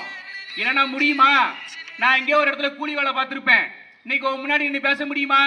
முடியாது. அதே மாதிரி சொன்னாங்க, நிறைய பேர் சொன்னாங்க, நம்ம தாயகத்தை காக்குறது நம்மளுடைய கடமை தான், இல்லைன்னு சொல்லல. ஆனா குடும்பம் தான் ஒரு சரியான நிலைமைக்கு இருந்தா தான் முடியும். இன்னைக்கு தேர்வு நடக்கு, 10ஆம் வகுப்பு 12ஆம் வகுப்புக்கு தேர்வு நடக்கு. தேர்வுல முதன்மையா ஒரு மாணவனோ அல்லது மாணவி வர்றாங்க, நிருபர்களா ஓடி போய் ஒரு பேட்டி கேட்கிறாங்க, உங்களுடைய இந்த வளர்ச்சிக்கு என்ன காரணம்? 600க்கு 600 மதிப்பெண் வாங்கியிருக்கீங்க, 500க்கு 498 மதிப்பெண் வாங்கியிருக்கீங்க, இதுக்கு யாரு காரணம்? அந்த குழந்தை சொல்லும், எங்க அப்பா ஒரு தினக்கூலி, நாங்க அடுத்த வேளை உணவுக்கு கூட வழி இல்லாத ஒரு வறுமையான குடும்பத்தை சார்ந்தவன், இந்த நிலைமையை மாற்ற வேண்டும், அப்ப நான் என்ன செய்யணும்? படிக்கணும் அப்படிங்கிறத உணர்ந்தேன், அதுக்கப்புறம் தான் நான் படிச்சேன் அப்படின்னு ஒவ்வொரு மாணவனும் மாணவியும் சொல்லியிருப்பாங்க. நீங்க தேர்வு முடிவு வந்த பிறகு தொலைக்காட்சி வச்சு பாருங்க, எல்லாரும் சொல்றது ஒன்னாத்தான் இருக்கும். அதுக்கப்புறம் தான் மற்றவங்களை சொல்லுவாங்க. அப்ப அவனை உருவாக்குனது என்னன்னு பார்த்தோம்னா அந்த குடும்பம் தான் உருவாக்கி இருக்க. நடுவர் அவர்களே, வேற யாரும் கிடையாது. அதே மாதிரி சொன்னாரு நம்ம ஆசிரியர் மகேஷ், சொன்னாங்க நம்ம குடும்பத்துல ஃபுல்லா முன்னாடி முற்காலத்துல திண்ண வச்சு கட்டினாங்க அப்படின்னாங்க. இப்ப திண்ண வச்சு ஏன் கட்டல? அதுக்கு காரணம் என்ன? இந்த சமுதாயம் சரியில்லை. வீட்டுக்கு முன்னாடி திண்ண வச்சு கட்டணும், எவனாச்சும் வந்து உட்காருவான், பொறணி பேசுவான், ஏதாவது ஒரு தேவையில்ல வேலையை பார்த்துட்டு போயிடுவான். அந்த வீட்டில் இருக்கவங்களுக்கு பிரச்சனை வரும். வேண்டாம், கடைசி வரைக்கும் ஒரு கேட்ட போடு, ஒரு முள்ளு வேலியை போடு. இன்னைக்கு அதான் வச்சிருக்காங்க. அப்ப குடும்பம் சரியாக இருக்க வேண்டும், சரியாக இருந்தா தான் சமுதாயம் உருவாகும் அப்படிங்கறத நான் சொல்றேன் நடுவர் அவர்களே. அதே மாதிரி சொன்னாங்க நம்மளுடைய ஆசிரியர் திருமதி காளிஸ்ரீ, சொன்னாங்க நாட்டுக்காக நாங்க உழைக்கிறோம், நாட்டுக்காக உழைக்கிறோம் அப்படின்னு சொன்னாங்க. அம்மா, நான் ஒரே ஒரு கேள்வி கேட்கிறேன், உங்களுடைய கணவர் ஒரு ராணுவ வீரர் தான், ராணுவ வீரர், நான் அதை மறுக்கல, நாட்டுக்காக உழைக்கிறாரு. அங்க ராணுவத்துல எப்பா 1 வருஷம் சம்பளம் கிடையாதுப்பா, நீ வீட்டுக்கு போலாம், 1 வருஷம் சம்பளம் கிடையாது, நீ வீட்டுக்கு போ, இல்ல இங்க இருந்து சமுதாய சேவை பண்றியா அப்படின்னு கேட்டா என்ன சொல்லுவாரு? வீட்டுக்கு போன் அடிப்பாரு. அம்மா, இந்த மாதிரி 1 வருஷம் சம்பளம் கிடையாது, என்ன செய்யட்டும்? முதல்ல கிளம்பி வாங்குங்க, அப்புறம் எங்க குடும்பத்தை யாரு போவா? சம்பளம் இல்லாம ரூபா இல்லாம என்ன செய்ய முடியும்? உங்க அம்மாவை பார்ப்பனா, உங்க அப்பாவை பார்ப்பனா, அந்த பெத்த குழந்தைய பார்ப்பனா, பால் வாங்குறதுக்கு ரூபா வேணும், அரிசி வாங்குறதுக்கு ரூபா வேணும், என்ன செய்ய முடியும்? அங்க வருமானம் இருக்க போய் அங்க போய் தொண்டாட்டி இருக்கீங்க, இல்ல தொண்டாட்டுவீங்களா? நீங்க முடியாது. எல்லாமே என்ன செய்யுது? நம்ம குடும்பத்தினுடைய அடிப்படையாக வைத்துதான் நம்ம என்ன செஞ்சுட்டு இருக்கோம், இன்னைக்கு நம்ம செஞ்சுட்டு இருக்கோம். சமுதாயம் என்பது என்ன அப்படின்னா, நம்ம இவ்வளவு பெரிய கட்டடம் கட்டுறோம், அந்த கட்டடத்தை ஒரு கட்டடம் பார்க்கறதுக்கு அழகா இருக்கணும், சமுதாயம் தான். அந்த சமுதாயத்தின் அஸ்திவாரம் என்னது அப்படின்னா அந்த குடும்பம் தான். அந்த கட்டடத்துக்கு எவ்வளவு பெரிய அஸ்திவாரம், பூமியை வானம் தோண்டி நம்ம அஸ்திவாரம் கட்டுறோம், எவ்வளவு வலிமையா இருக்கு. அதை போன்றதான் அந்த அஸ்திவாரம் தான் இது குடும்பம். அந்த அஸ்திவாரம் அழகாக இருந்தால்தான், நிலையாக இருந்தால்தான், வலிமையாக இருந்தால்தான் இந்த சமுதாயம் என்று சொல்லக்கூடிய கட்டிடம் சிறப்பாக எழும்பும், இல்லை என்றால் கிடையாது. அப்போ ஒரு குடும்பம் நினைத்தால்தான் என்ன செய்ய முடியும்? சமுதாயத்தை உருவாக்க முடியும். அப்ப மாணவருடைய எதிர்காலம் என்ன அப்படின்னா குடும்பத்திற்காக தான். இன்னைக்கு நம்ம பார்க்கலாம் நிறைய சென்னை பெரிய பெரிய சிட்டிலலாம் போய் பார்த்தோம்னு வச்சுக்கோங்களேன், சாயங்காலம் 6 மணிக்கு மேலே 7 மணிக்கு மேலே மெட்ரோ ட்ரெயினில் நடுவர் சார் நீ கூட்டு போயிருக்காங்க சென்னைக்கு. நாங்கள் போனோம், எல்லாம் ஆணு மண்ணு கூட்டம் கூட்டமாக ஓடுறான். ட்ரெயின் ஏறி இந்த ட்ரெயினை பிடிக்கணும், அடுத்த ட்ரெயினை பிடிக்கணும் அப்படின்னு ஓடுறான். எதுக்காக? வேலை முடிஞ்சிச்சு, வீட்டுக்கு போனோம். அவனே சமுதாயத்துக்கு உழைச்சிக்கிட்டு இருக்கான். தன்னுடைய குடும்பத்துக்கு, தன்னுடைய குடும்பம் ஏதோ ஒரு கிராமத்தில் இருக்கு, ஏதோ ஒரு ஊர்ல இருக்கு, படிச்சு முடிச்சாச்சு. அப்ப தன்னுடைய குடும்பத்தை காப்பாற்றணும். தான் வேலைக்கு போனா தான் தன்னுடைய குடும்பத்தினுடைய நிலை உயரும் என்று எல்லாரும் என்ன செஞ்சுட்டு இருக்கான், பாடுபட்டுக்கிட்டு இருக்கான்.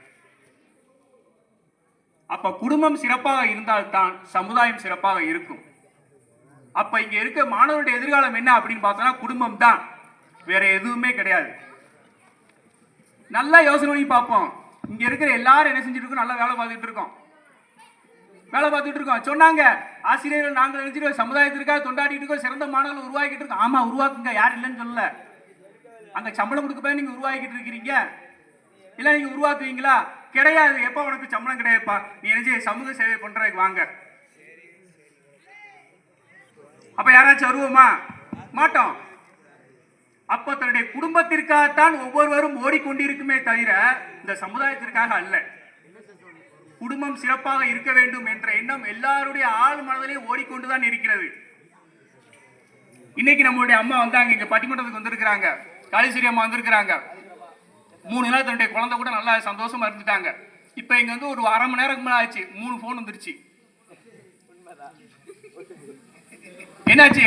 பாப்பா அங்க அழுதுட்டு இருக்க, நீங்க இல்லாம எப்போ வருவீங்க, எப்போ வருவீங்க அப்படின்னு போன் வந்துருச்சு. சமுதாயத்துக்கு தொண்டாட்டம் வந்திருக்கான பிறகு போன் வந்திருக்கு. சமுதாயத்தில் இங்க இருக்க வேண்டியதானே?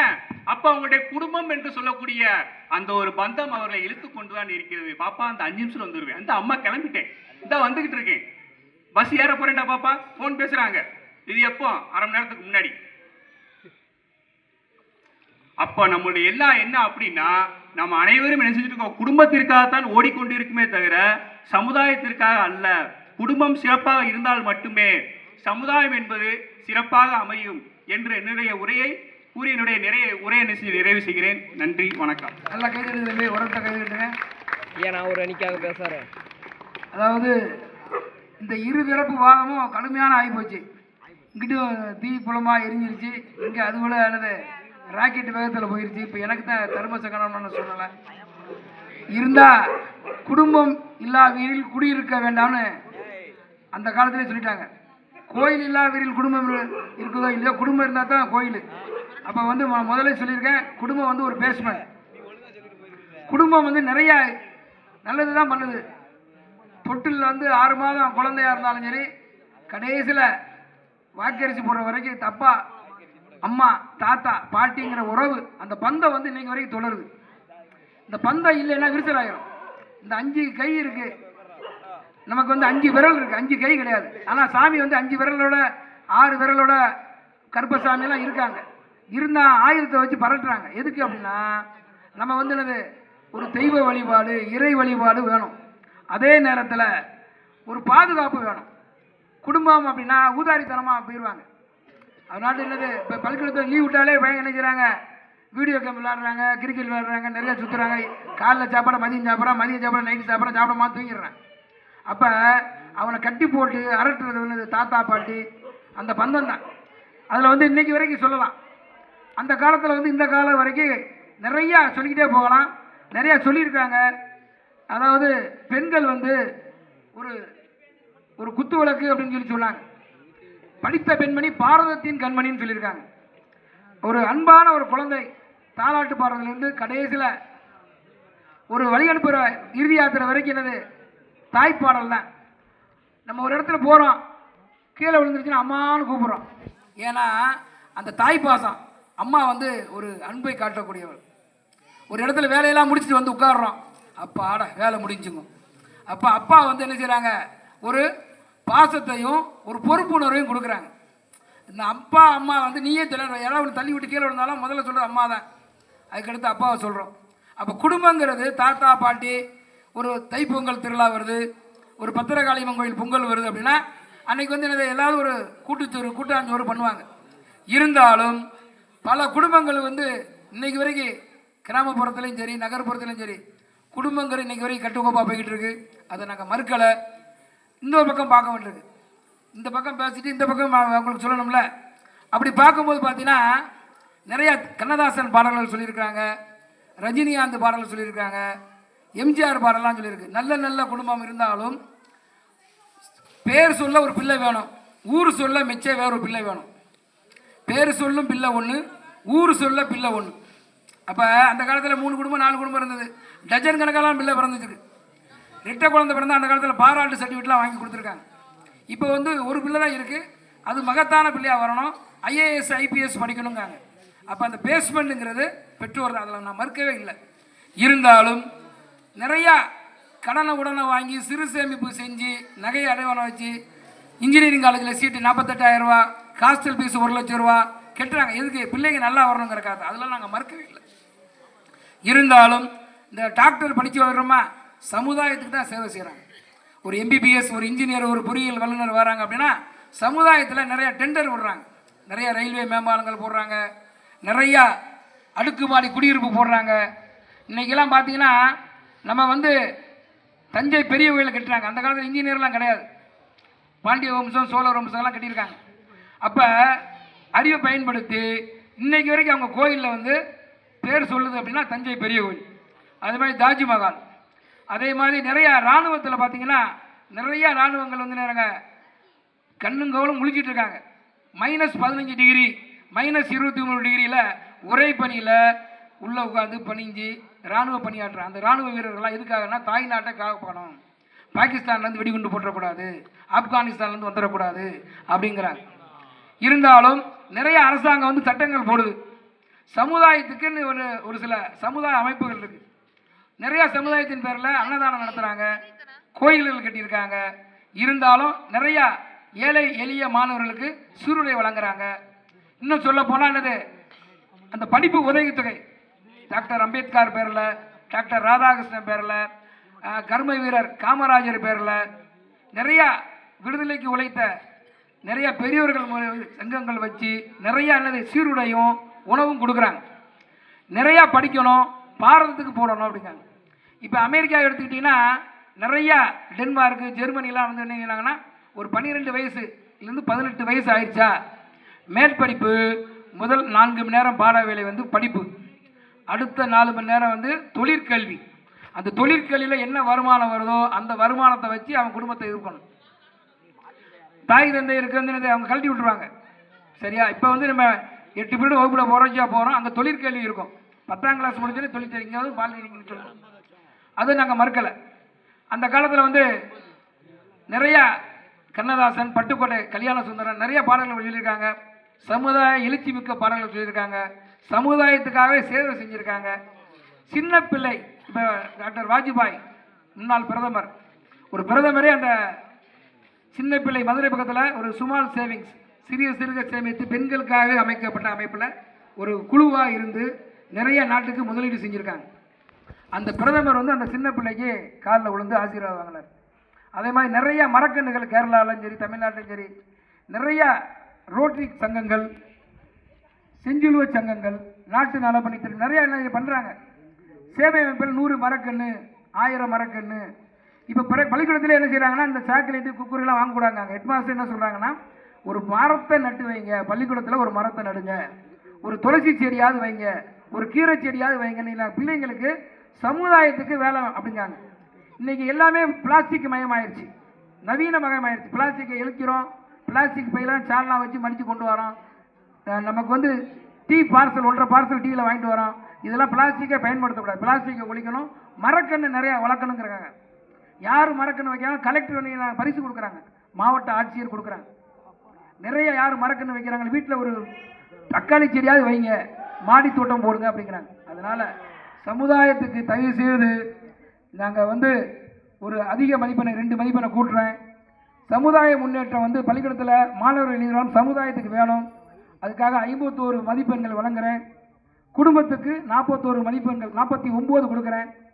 சமுதாயமே மாணவர்கள் எதிர்காலம் சிறந்தது என்று கூறி இந்த தீர்ப்பை வழங்கி உங்கள் ஆதரவுக்கு நன்றி கூறி அமைகிறேன். நன்றி, வணக்கம்.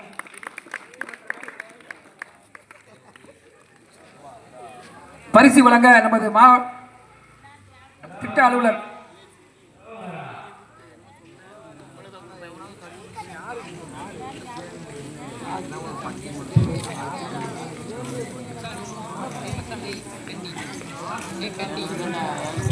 எங்கள் அழைப்பை ஏற்று வந்துள்ள திருமதி லதா பட்டதாரி ஆசிரியர் தமிழாசிரியர் அவர்களுக்கு பொன்னாடை போட்டி இந்த நினைவு பரிசை வழங்கும்படி கேட்டுக்கொள்கிறேன்.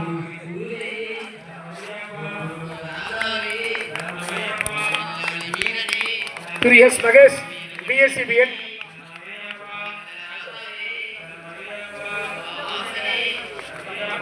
திரு எஸ் காளீஸ்வரி, குடும்பத்திற்காக என்று பேசிய திருமதி JN நாகஜோதி அவர்கள்,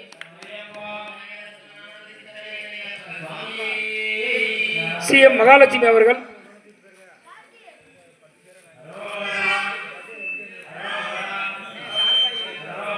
திரு A கருப்பசாமி அவர்கள்,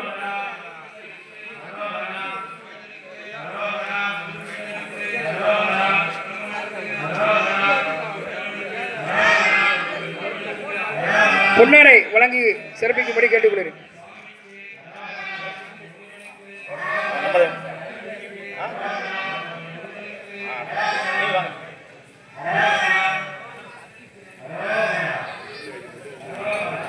நடுவராக பணியாற்றிய நாடார் மேல்நிலைப்பள்ளி அறிவியல் ஆசிரியர் திரு R மாரியப்பன் அவர்களை பாராட்டி பொன்னாடை அணிவித்து சிறப்பு பரிசு வழங்குகிறார்கள்.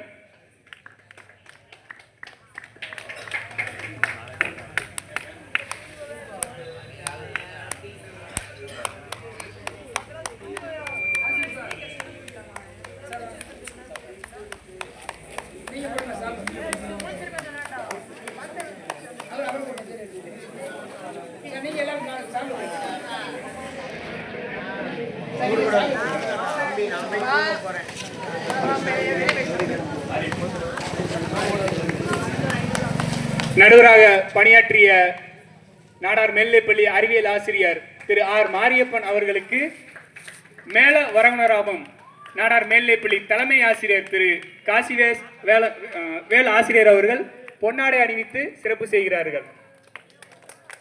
அடுத்தபடியாக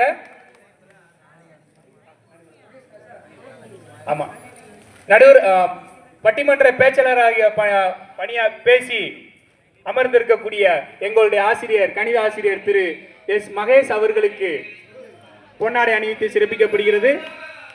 அடுத்தபடியாக தமிழாசிரியை பி லதா அவர்களுக்கு பொன்னாடை அணிவித்து சிறப்பிக்கப்படுகிறது.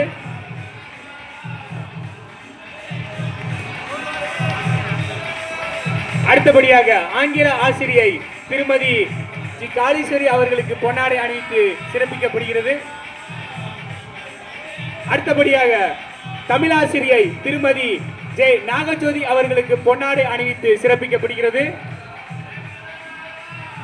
அடுத்தபடியாக ஆங்கில ஆசிரியை திருமதி C மகாலட்சுமி அவர்களுக்கு பொன்னாடை அணிவித்து சிறப்பிக்கப்படுகிறது. அடுத்தபடியாக எங்களுடைய பள்ளி தமிழாசிரியர் கருப்பசாமி அவர்கள் பொன்னாடை பற்றி கௌரவிச்சு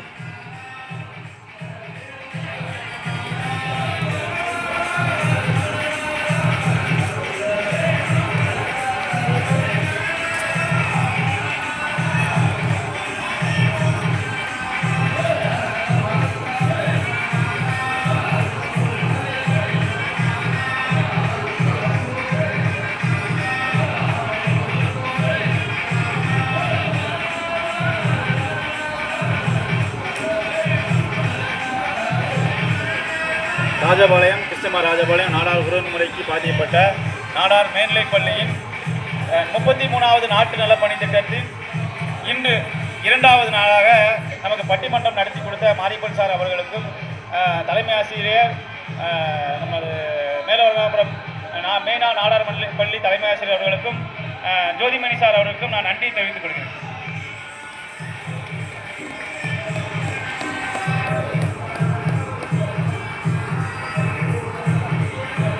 எல்லோருக்கும் வணக்கம். இன்னைக்கு கூட்டம் குறையா இருக்குன்னு நினச்சி வருத்தப்படாதீங்க. இதே மேடை உங்களுக்கு நாங்கள் வழங்க இருக்கின்றோம். செப்டம்பர் மாதம் இங்கே ஊர் திருவிழா உண்டு. இங்கே நிற்கிறதுக்கே இடம் இருக்காது. இந்த ஆண்டு ஒரு நாள் பட்டிமன்றத்துக்கு உங்களை நாங்கள் அழைக்கின்றோம். நிறைவு பண்ணி எல்லோருடைய மனதிலும் இடம் பிடிப்பதற்கு வாய்ப்பு கொடுக்கின்றோம். அந்த வாய்ப்பை நல்லபடியாக பயன்படுத்த வேண்டும் என்று கூறி, இன்னும் இருக்கக்கூடிய நல்ல நாட்களிலும் எங்களுடைய ஊர் மக்களும் சரி, எங்களுடைய நிர்வாக கமிட்டியும் சரி, உங்களுக்காக என்ன செய்ய வேண்டுமோ அதை செய்வார்கள் என்று கூறி விடைபெறுகிறேன்.